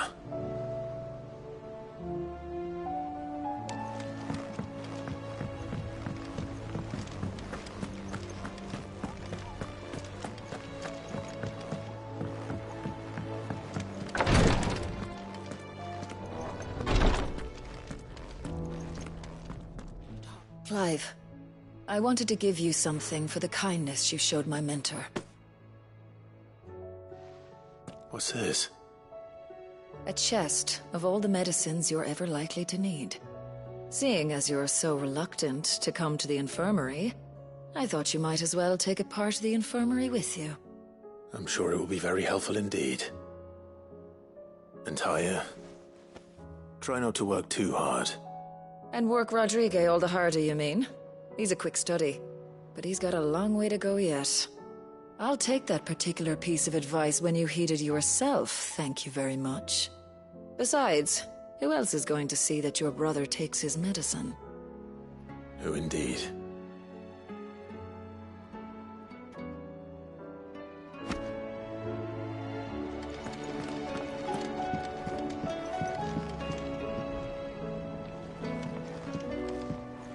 Thank you, my lord, for taking me in. Everyone here has been so kind. It reminds me of home.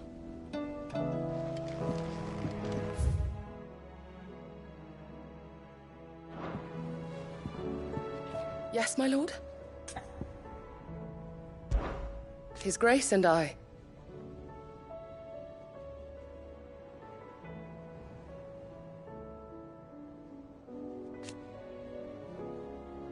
At first,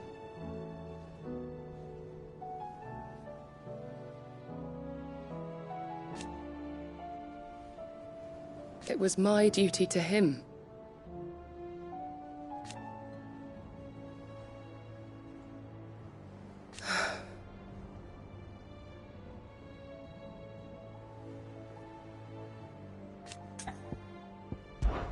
My lord. I am.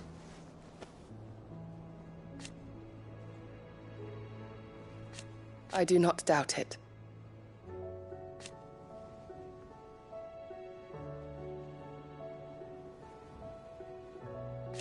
Thank you, Yode. May you return safely. Have care, my lord.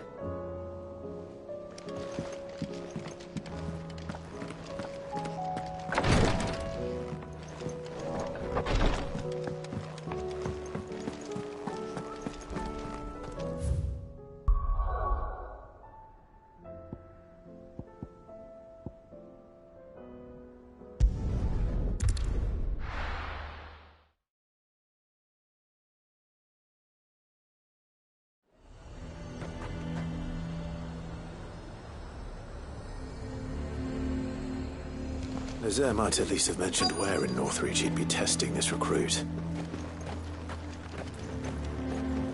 I'm nervous. Is it alright to be nervous? Well met, Cid. This is the initiate. Ember, present yourself. At your service, Master. Please, just Cid. There are no masters here. Your life is your own. Oh, of course. Thank you, Cid. The sergeant says you'll be evaluating me at my trial. To become a scout, yes. You are aware of the dangers inherent in that role. I am. But I swore I'd face them.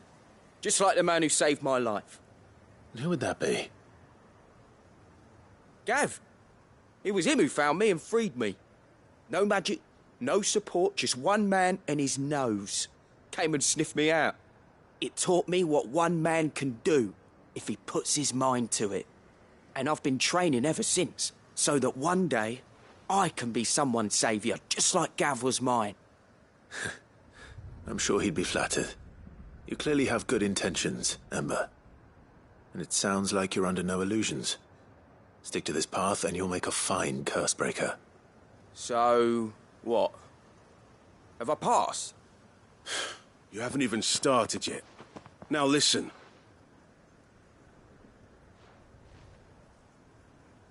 Not far from here is an Imperial lookout, Eastwatch. The guards there record all their sightings in a logbook. You are to find it and bring it here. And bring it here, right. Anything else? No. Sneaking into a heavily guarded Imperial outpost and stealing the logbook would be quite sufficient. You'll need to assess the situation, determine a point of entry, create a distraction and effect an escape, all without being discovered and thrown into an Imperial oubliette. Ember, Gav isn't our best scout because he can do everything. It's essential that you know your limits. Know my limits, right. I won't let you down.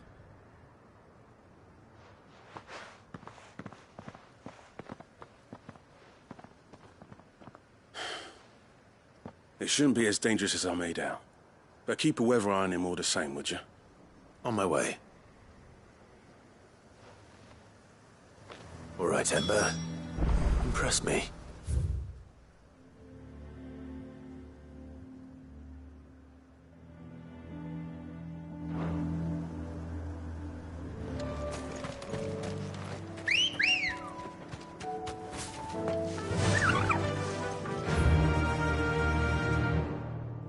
Faster!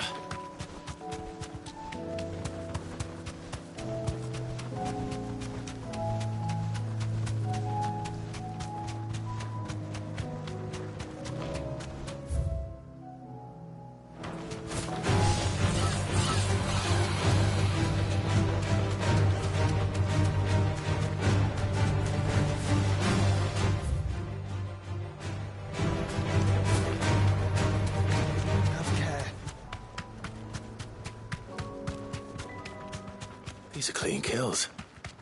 Perhaps young Ember really is ready. Or maybe not.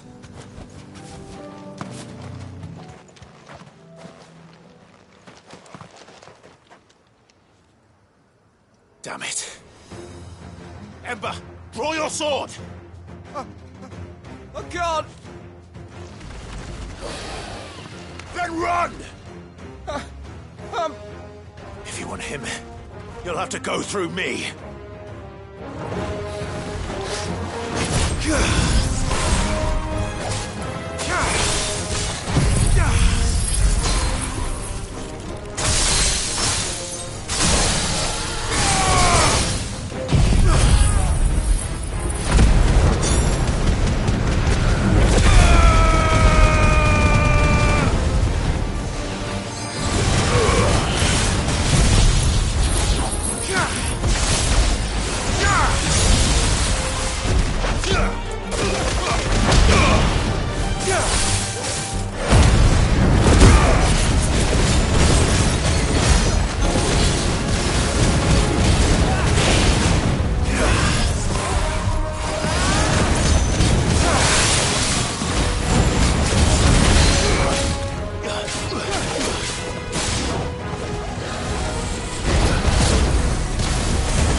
Ember, are you...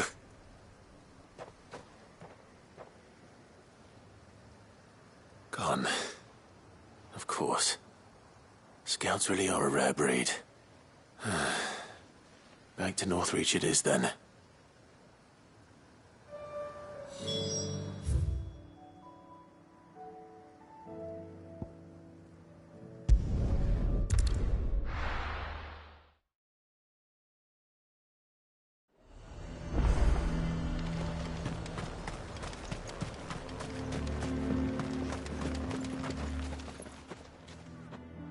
I didn't expect you back so soon. Where is Ember? How did he fare? I thought I'd find him with you. He must have fled. I followed him to Eastwatch, where I found him being set upon by a wild Avis. He was just standing there. Didn't even draw his sword. I had to step in and take care of things. But by the time I had, he was nowhere to be seen. I assumed he'd set off in your direction, but apparently not. Oh, I'm sorry, Sid. I knew the boy had a nervous streak, but he seemed like... The right man for the job? I believe this is the logbook you tasked me with retrieving. Eh? How did you... Don't you tell me you breached the tower while Sid was busy saving your skin. What? Wasn't that what you asked me to do? To bring the thing back without getting caught? He has you there, Nazaire. And he did it all on his own. But Sid, he... He did what he thought was best. And now I have to decide whether I agree. Of course. We'll await your evaluation back at the hideaway. Don't you leave my sight. Yes, Sergeant.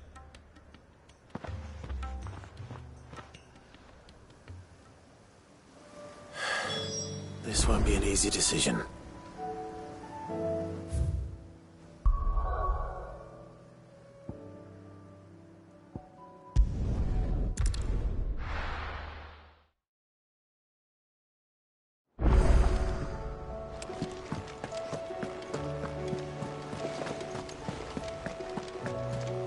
You should have seen him. The thing didn't stand a chance. Welcome back, Sid. Welcome back, Sid. Yes. Welcome back. Trip wasn't too much of a pain in the arse, I hope.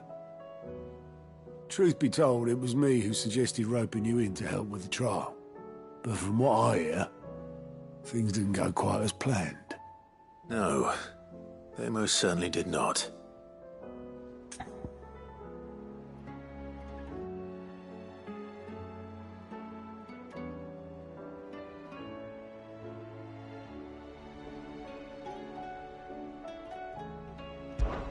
Ember lost his nerve in the face of a beast of prey, but he didn't lose heart.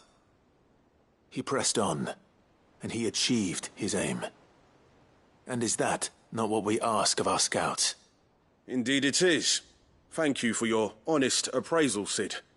The fact remains, however, that Ember will not always have a battle-hardened warrior on hand to pluck him from the jaws of peril. All I have gleaned from this trial is that without someone watching his back, Ember is little more than a liability. Wait, Sergeant. Ember still has much to learn, it's true. And this time he was found wanting.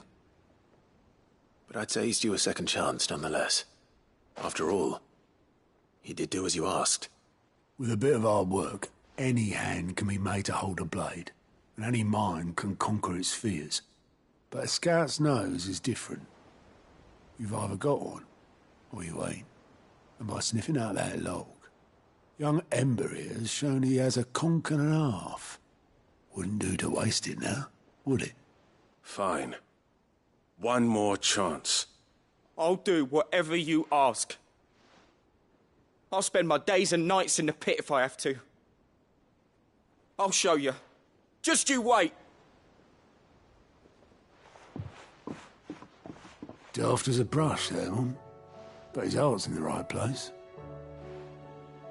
Just like someone else we know. And if you ask me, we've been leaning on him for far too long. About time the Cursebreakers took some of the weight off his shoulders, I reckon. It couldn't hurt. Just don't tell Gav I said so, will you? I won't have him thinking he's been hard done by. Next thing you know, he'll be asking for a day off. Chance would be a fine thing. Back to work. Forgive me, Sid. This did not play out as I expected. Things rarely do these days. But that's why we need men like Ember more than ever. Men who can make the best out of a bad situation. Remember that. I will, Sid. Thank you.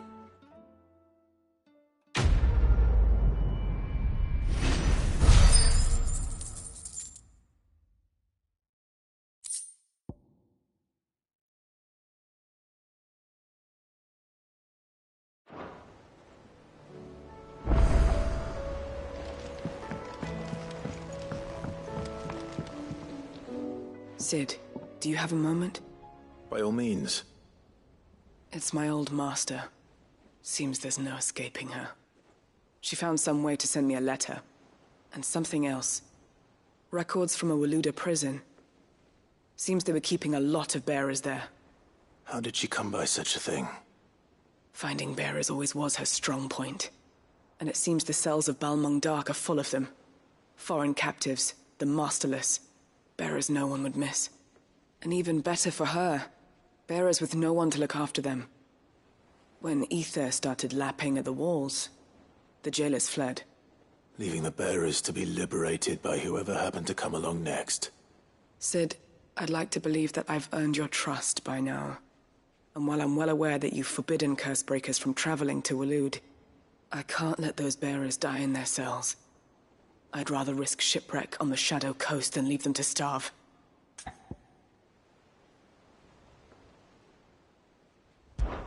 We'll be needing the Enterprise if we're going to navigate the Narrow.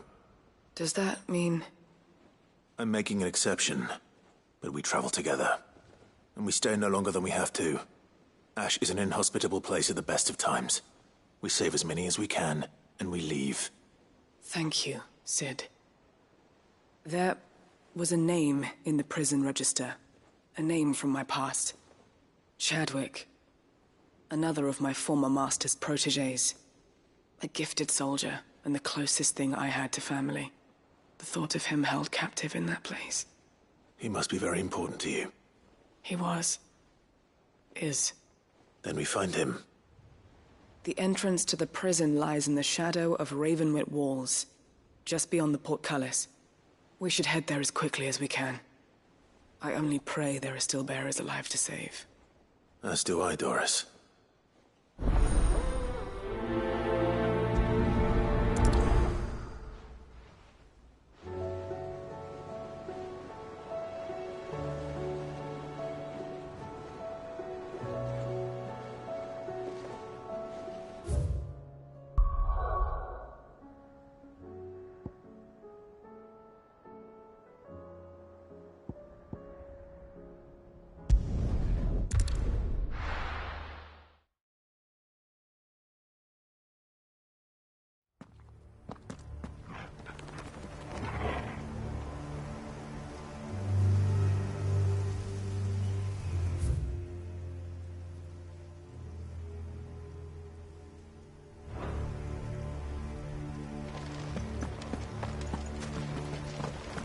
Doris is waiting for me near Balmung Dark. The longer she's out in the open, the more likely she is to be found by a Kashyyyk. I need to hurry. We're not alone.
There were no guards, I take it.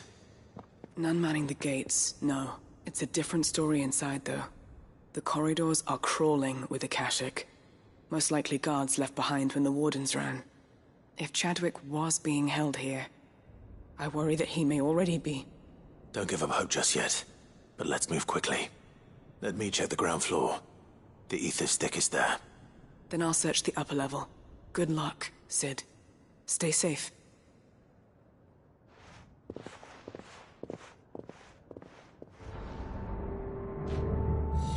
Just how bad are the floods inside the walls? Bad enough to turn a bearer? I hope not. We're risking a lot just being here. Better keep my eyes open for signs of life.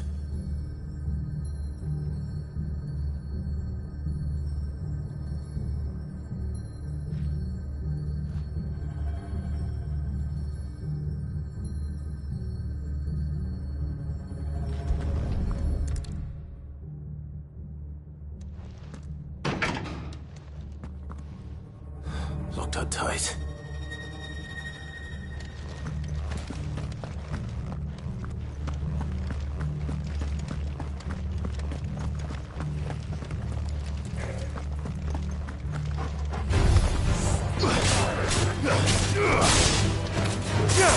To me, please!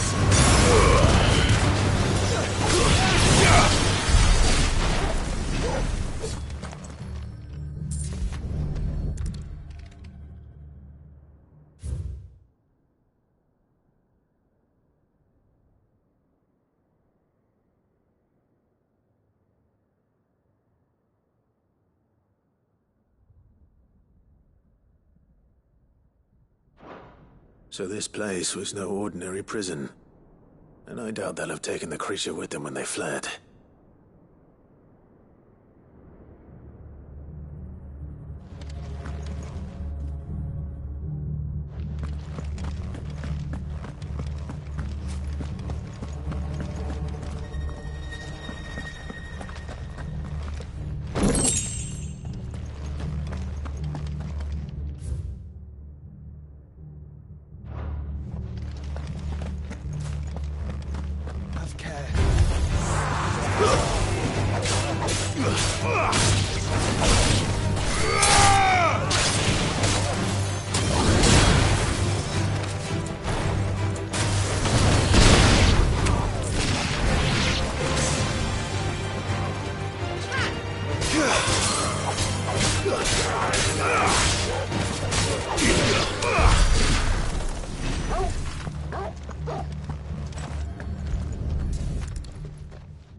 Minimal loss of Waluda lives. And what happens when they run out of bearers? Even the Imperials take better care of their branded than that.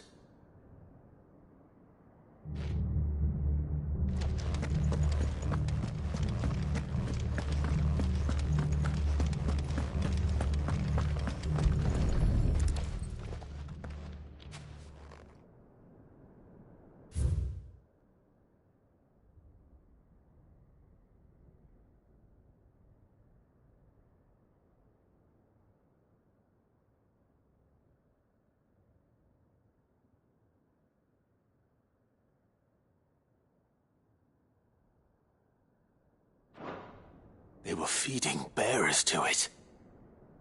This is even worse than I'd feared. Nothing but a caching down here. Hopefully things are looking better upstairs. I should go and see how Doris is getting on.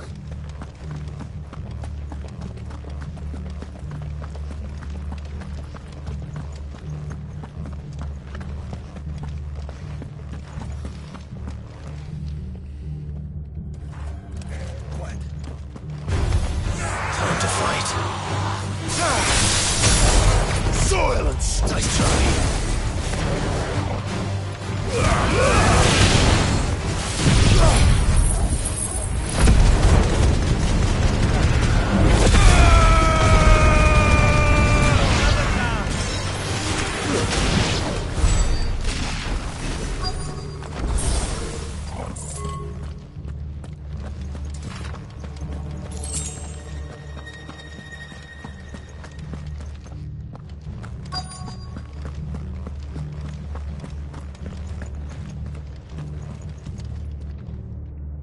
No lock downstairs. But I did find out that this place was more than just a prison. Something far more sinister was happening here. I know. I've been reading some of these documents and... it can't be true, can it? Bearers die every day in service of their masters, but this is so much worse. Pitting bearers against a wild beast armed with nothing but their wits? And all in order to bring about more death. And not just those who could fight, but the elderly, children even. And those who wouldn't or couldn't were disposed of. Whatever that means. I'm afraid it means they were fed to the monstrosity they kept here. Then we're too late. And I was a fool to bring you here. Don't say that. Did you find anything else? A key. But it doesn't fit any of the locks on this floor. Perhaps it will fit one of the doors downstairs. There's a corridor I haven't searched yet. Finish up here, then come and find me when you're ready. All right.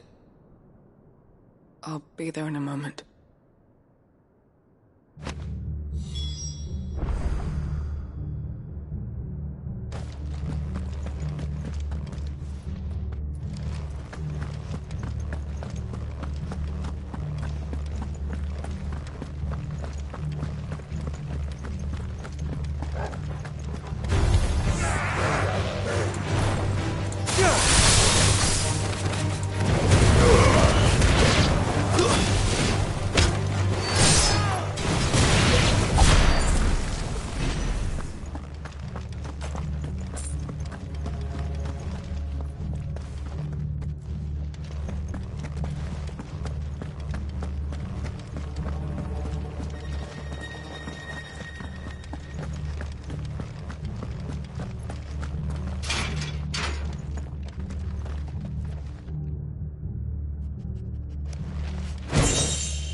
Let's see what we can find down here.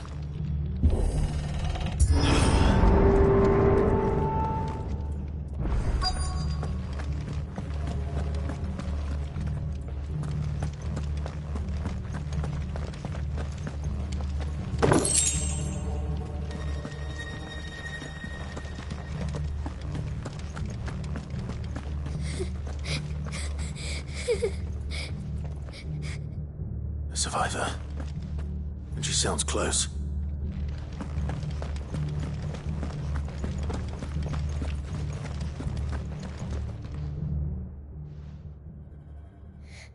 Who are you? There's no need to be afraid. Are you alone?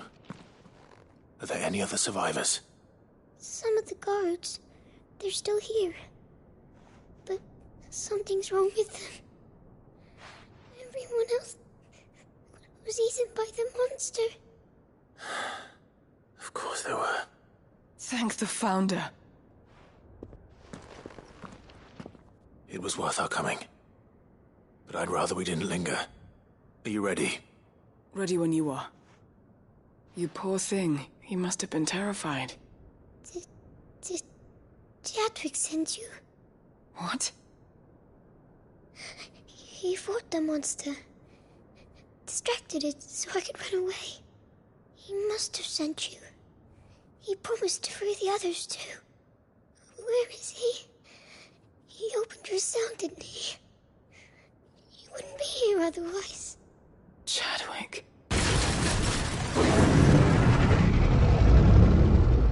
Was that? Monster's back!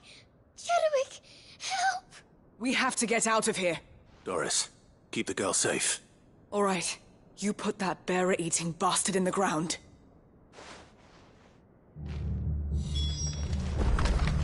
We have to run. It's out there waiting for me. I can't let it live. Not if it's got a taste for bearers.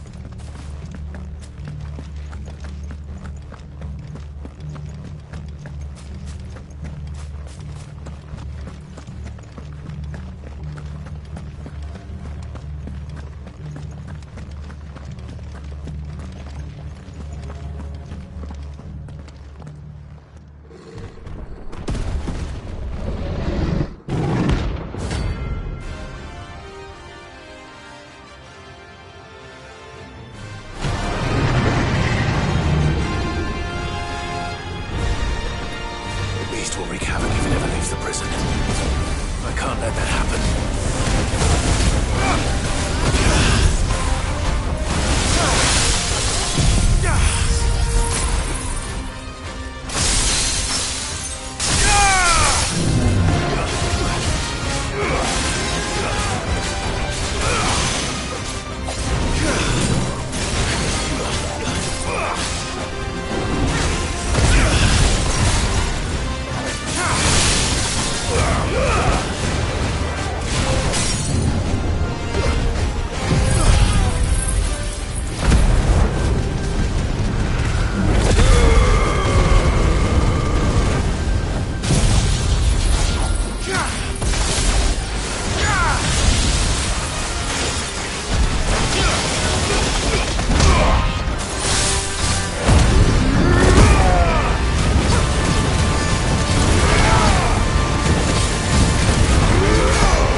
Finally.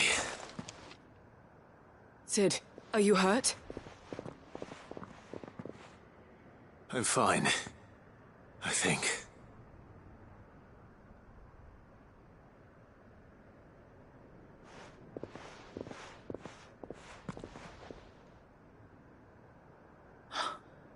Oh, no. What is it? A diary. I gave it to Chadwick before we went our separate ways. He was here. Do you think that creature? I'm sure he fought bravely to the last. The girl is safe thanks to him. Chadwick. You fool. Come on. We have to get her back to the hideaway. We don't want his sacrifice to have been in vain. No. Of course not. I'll see that she's looked after from now on. It's the least I can do.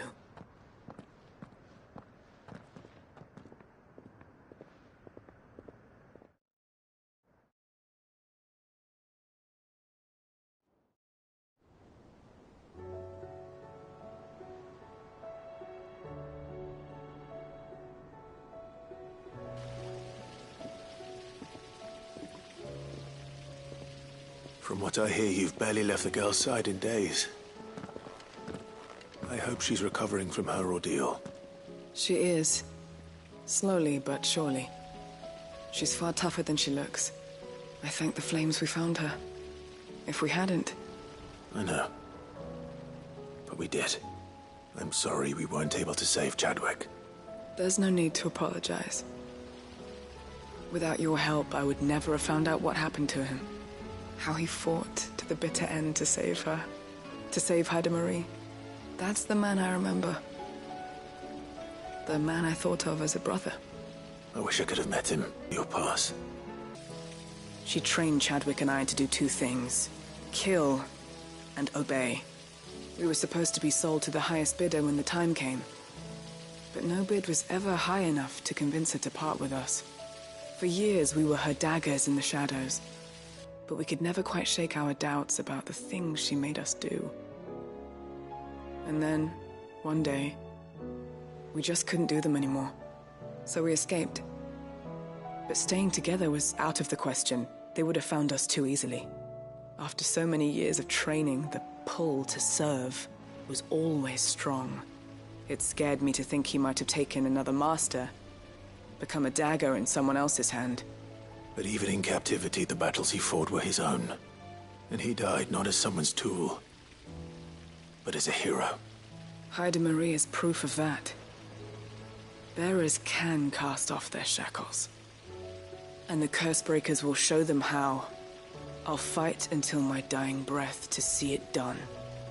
For Chadwick, and for all of us. Thank you, Doris. We'll be counting on you.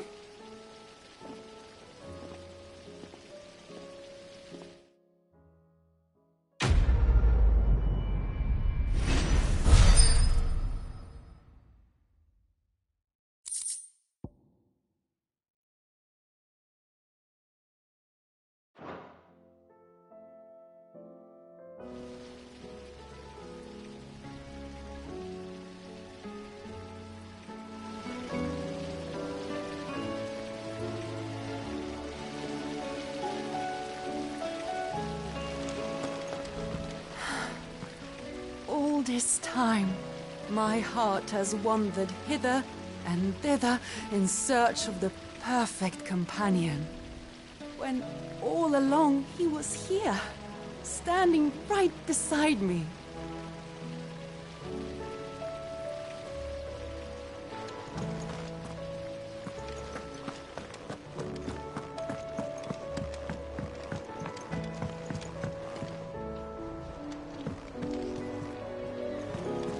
What do you think happened to Miss Midadol?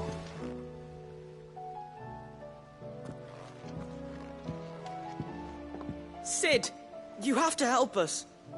With what? You didn't take apart another of Mid's contraptions, did you? No. Well, yes. But that's not what we want to talk to you about.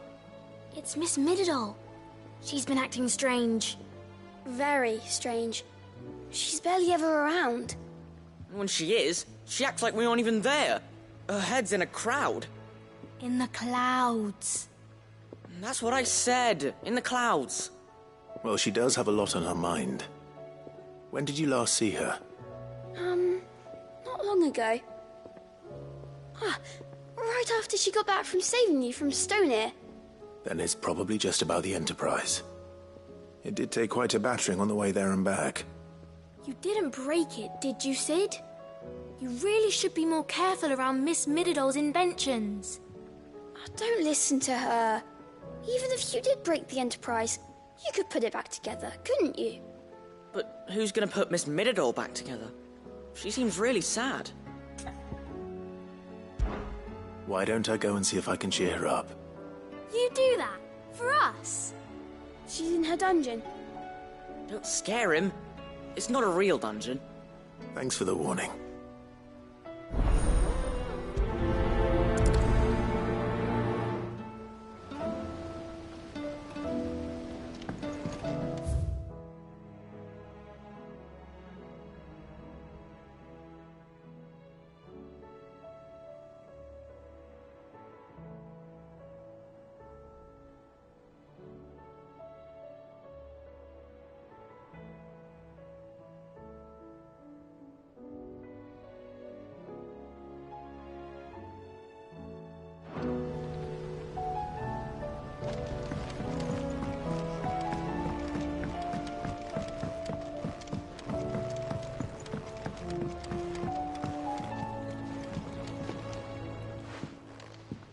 Mid, if you have a... That's it! I knew it! The answer was right here under my arse all along! If this doesn't steer to the skies, nothing will. To the skies? You aren't trying to give the Enterprise wings, are you? What else would I be doing? The children seem to think you're avoiding them. They're worried about you. Is this really so important that you need to shut yourself away from everyone? The Enterprise is already the fastest ship in the realm, and that's with the sea beneath her. But what if she weren't bound to the waves? What if she weren't bound to anything at all? It's not fair. The gods get the skies all to themselves, so I'm gonna do something about it. The Fallen had their chance, but they relied too much on magic. And see where that got them? But not me. I've discovered how to do it without. Well, almost. First I need to make a prototype. And is that a one-woman job? Are you volunteering? I'll have you know the Enterprise is my baby. But if her godfather's offering to lend a hand, I'd be happy to take it. First, I'll need oil, and not just some old drippings from Miss Molly's spits in the Tub and Crown. Refined stuff, like they make in Ordill. Then I'll need some bone, or shell. Light, strong, preferably no longer attached to the beast it belongs to. If it's beast bones you're after, I'm sure the curse breakers will know where you might find some. No, they'll know where you might find some. You're the one who offered to help, remember? I should speak with one of the curse breakers before I set off for Old Hill. If I can't find this bone while I'm there as well. Has Midadol mentioned a new project yet? Not exactly.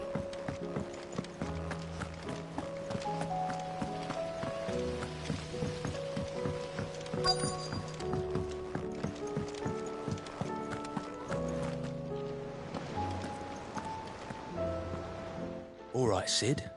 Come to buy us around, have you? Only if you earn it. Mid needs a piece of light but durable bone for her next project. You've encountered your share of beasts on your travels across the realm. Any ideas? Most bones are the same. Whack 'em hard enough and they'll break. If it's durability you're looking for, shell will serve you better. You know what an adamantus is? I do. And I know to give them a wide berth. Will any old adamantus do? Well, with shells, the older the harder. There's a rumour of an ancient adamantus down in Karava, near Old Bidza. Or what's left of the village anyway. But don't expect to make quick work of the bastard. There's a reason it's lived as long as it has. I'll keep that in mind. Thank you.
Mid's oil.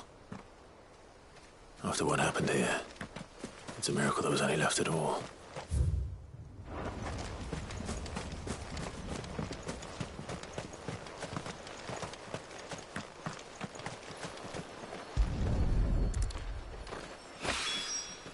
This should be enough.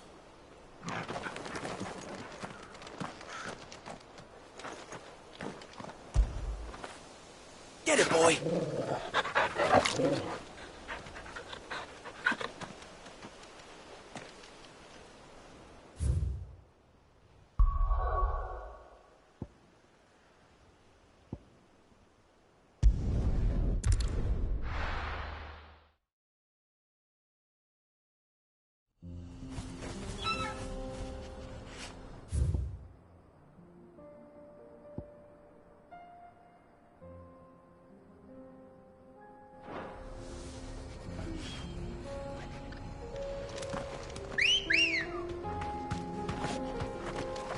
Let's go.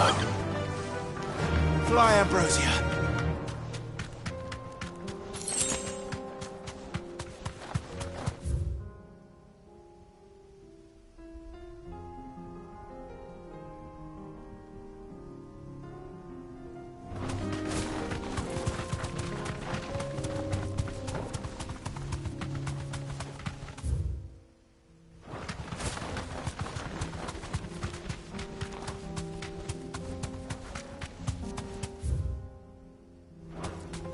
Here we are again. Carava. If you were a tortoise, Torgor, where would you hide?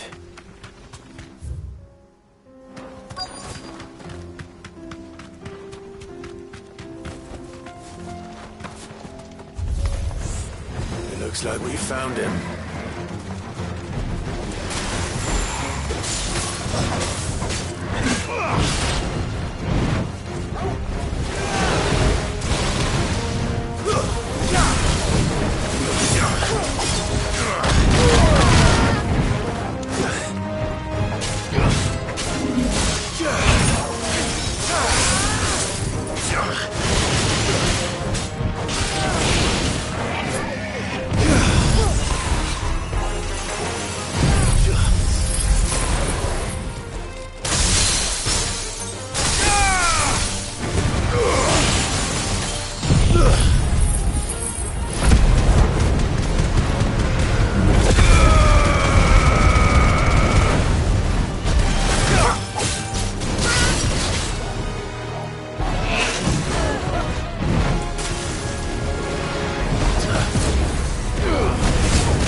Get these materials to Mid so she can finish her prototype.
Mid, tell me this is all you need.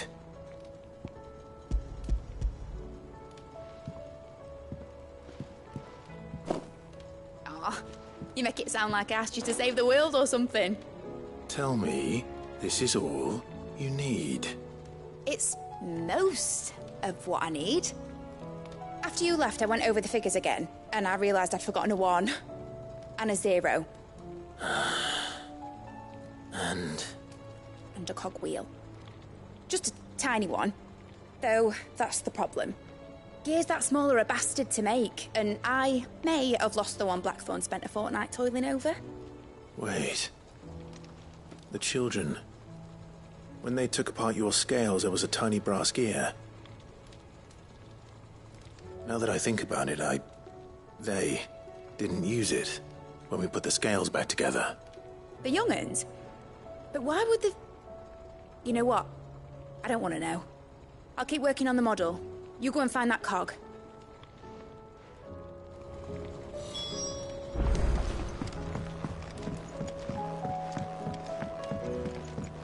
Has Midadol mentioned a new project yet? Not exactly.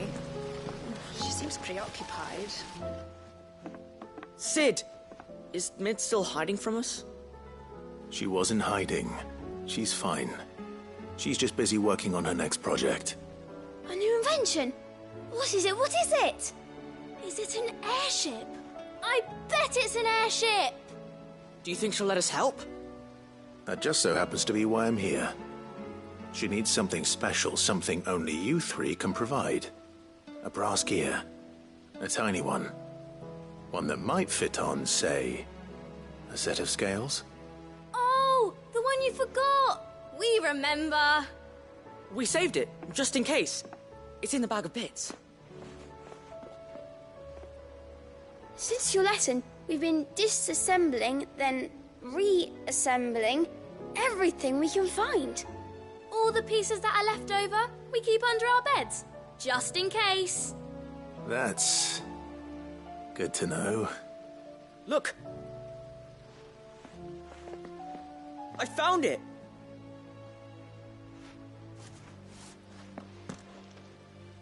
Is that all? Just the gear? We have more parts if Mid needs them. That's all for now. But I'll let Mid know about your hoard. Just in case. Thanks, Sid.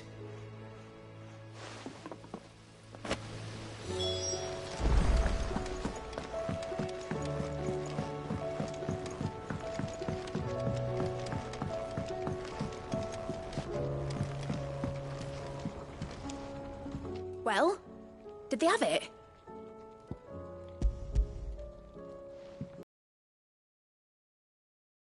Did. And they kept it somewhere nice and safe. Will it work? Will it work? It's perfect! You're a genius, Clive. What exactly are you going to use it for? Only the most important job of all.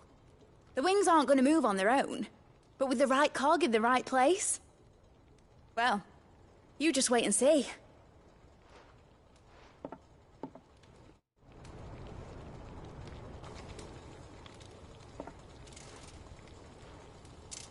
That should do it.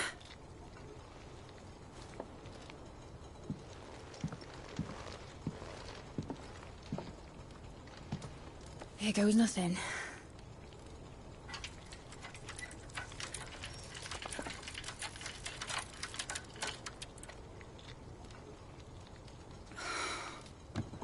Titan's tits. It wasn't supposed to fly, was it? Of course it was supposed to fly. Wouldn't be much of an airship if it didn't. Honestly, these bloody engines are driving me mad. I was so sure this would be the day she soared. The Mithril engine was made to make dreams come true. But maybe this is one dream the world's better off without. Show folk how to take flying. It won't be long till they're raining death down on each other. People will lose their homes, children, their mums and their dads. Like I lost mine. I'm sorry. So am I, Clive. So am I. Sorry that I have to choose. Do I follow my head, Or do I follow my heart?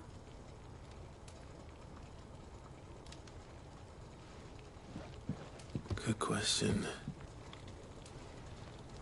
The first time I stood on the deck of your ship, felt the wind in my hair. It was like I was flying. But imagine how it would feel to actually do it. My dad always said there were two ways of living life. Chasing a dream or shuffling to your grave. And he were right. Right about a lot of things. Not that I like to admit it. People need dreams to chase. Especially in a world like this.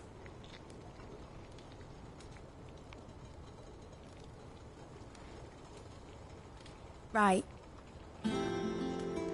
When this is over, I'm gonna take all my mithril engines to Zemeckis and sling them over the edge. I won't have my dream end up turning into someone else's nightmare. But all that hard work... All that hard work will not be used for war, Jamie. But it ain't like it'll be gone. Tell me, Clive, have you ever been on a treasure hunt? Not since Joshua and I were boys. Why do you ask? Because I'm gonna bury the engine schematics and leave behind a little riddle telling people where to find them.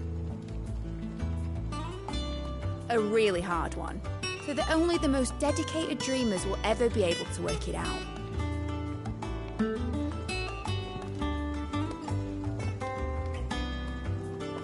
Ooh, I can picture it now. Some daft general squinting at the words with a gormless expression on his mug. Like that one, yeah. Right.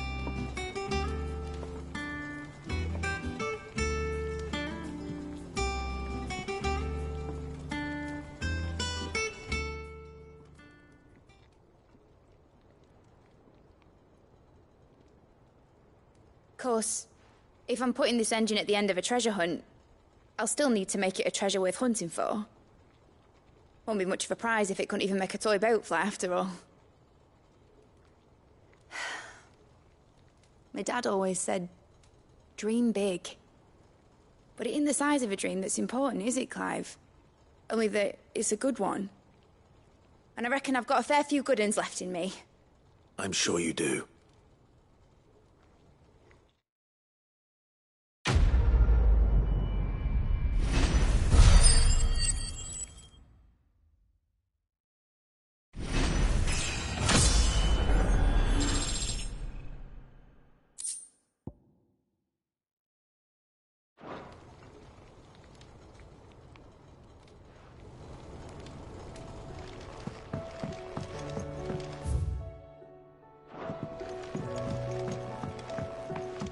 Has Midadol mentioned a new project yet? Not exactly. She seems preoccupied, but one of them... I will not let them be forgotten. Sid, may I have a moment? Of course. It is an honor to finally speak with you. My name is Herman. I've been with the Cursebreakers for some time now, and I wish to be deployed to Ash. Any assignment will do. No. The lands across the Narrow are too dangerous. I will not send good men and women to risk their lives needlessly. Why would you want to go back? I need to retrieve something. Something important. I was raised in an orphanage. The Badbach Conservatory. Or rather, I was held captive there. It was not a place of nurture. It existed solely to turn bearer children into mindless weapons. We were tortured until we feared no pain. Tormented until our hearts turned to stone. And few ever survived long enough to become tools of the last king. I can't imagine. I lost so many. I can't even remember all their names. But they must be remembered. They cannot fade away, faceless and forgotten. The Institute was run with military precision. Every child measured, every name recorded, every death logged with meticulous care. Sid, allow me to travel to Ash and recover the registry so that my brothers and sisters might live on. You were a good friend, Herman. But the fact remains that Ash is simply too dangerous. Sid, please. Even should it cost me my life. Too dangerous for you, Herman. But not for me. I'll go to Bad Bach and find the registry. You will? I won't let you risk your life. I don't know how to thank you. You can start by telling me where I'll find this orphanage. Vida Grace. Hidden in a forest, overlooking the plains. All right. I'll see what I can find there. May the mothers guide you.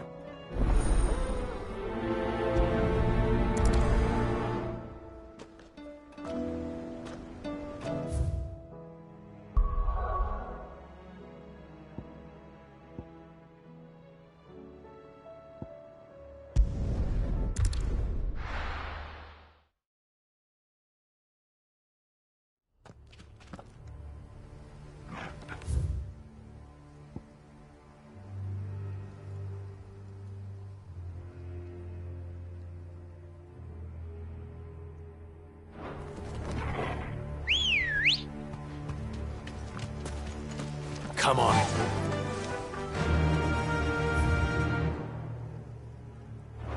Faster!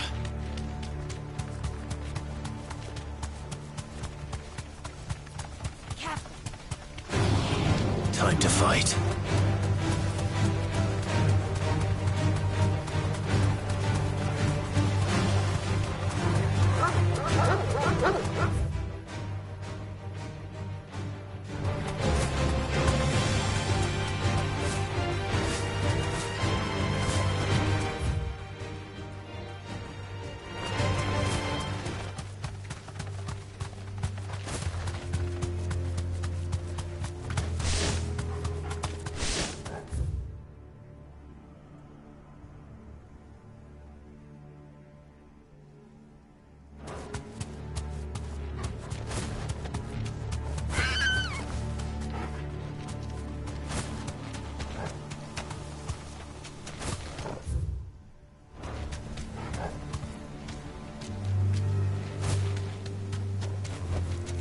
That'll do, girl. This must be the orphanage. Hopefully the registry is still here.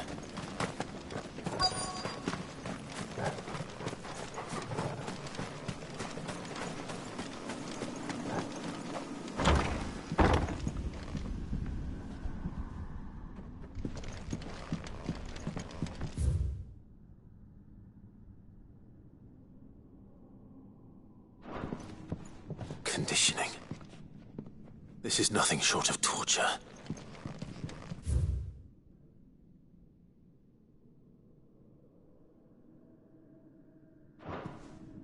Disposed of. Herman wasn't exaggerating. No wonder he survived this place. I need to find that registry.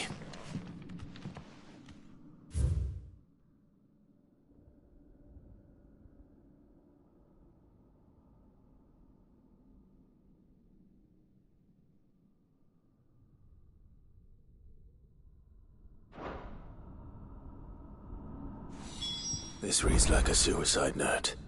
Did the director go through with his plan? There's only one way to find out.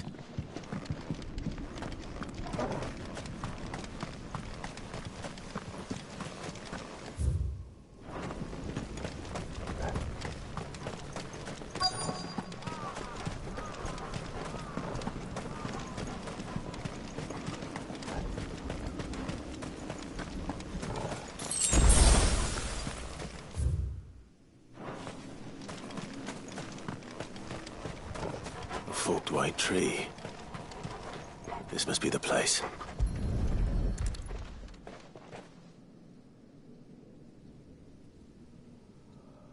Could he really be buried here?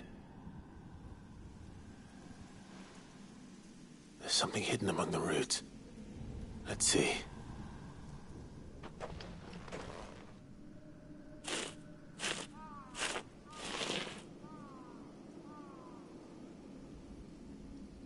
This must be the registry.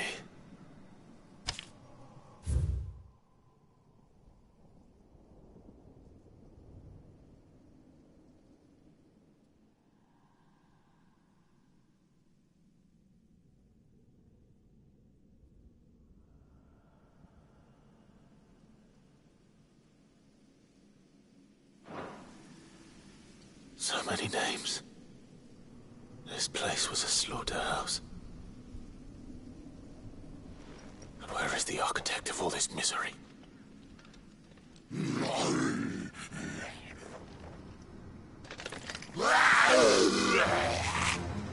It was only a matter of time, I suppose.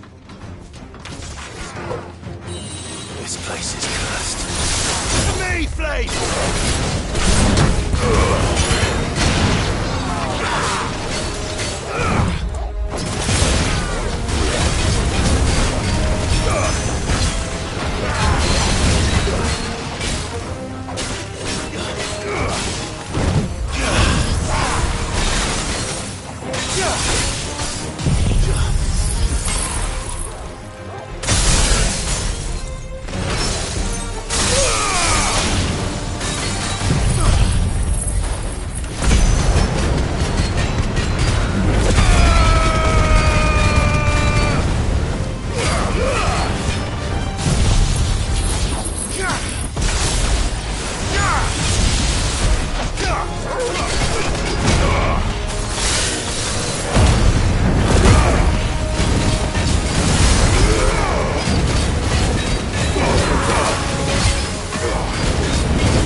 I'm done here.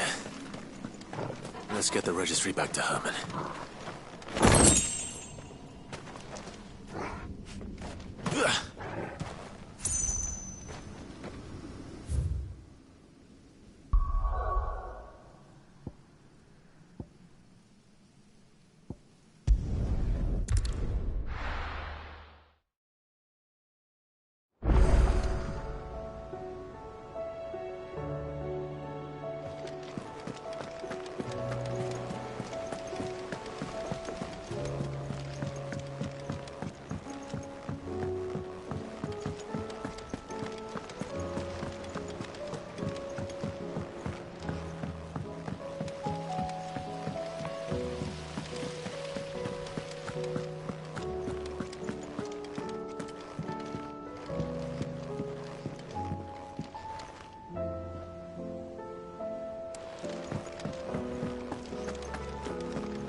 I hear that you traveled to Ash, Cid. Did you by any chance recover the names of my fallen friends? I did. Yes.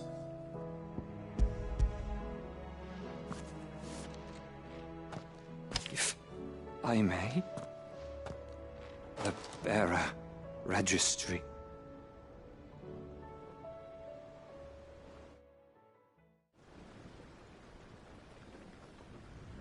The director was a brutal man.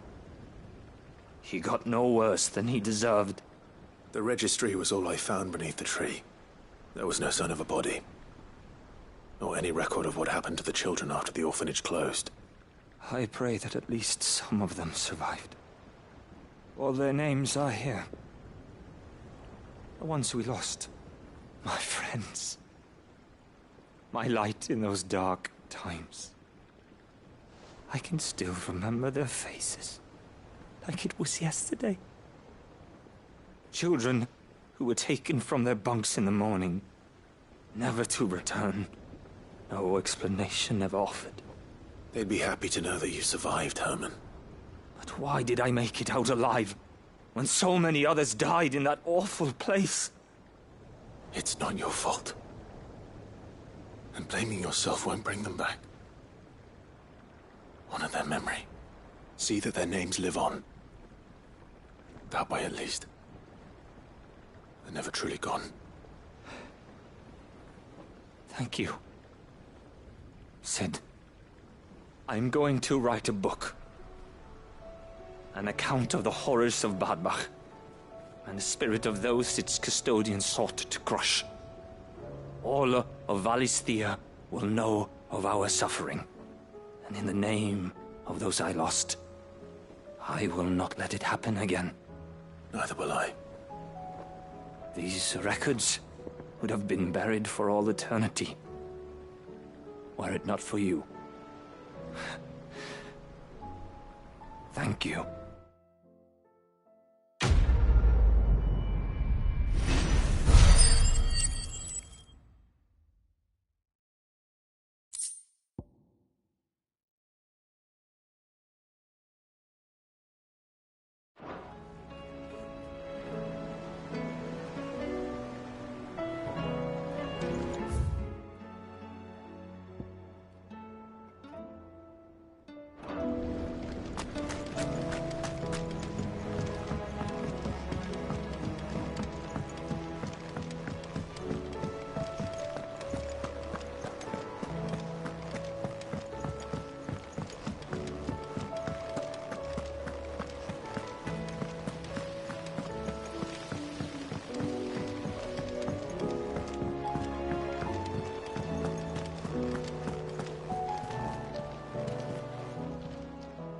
How may I help you today, Clive? Your benefactors are a generous lot. All yours.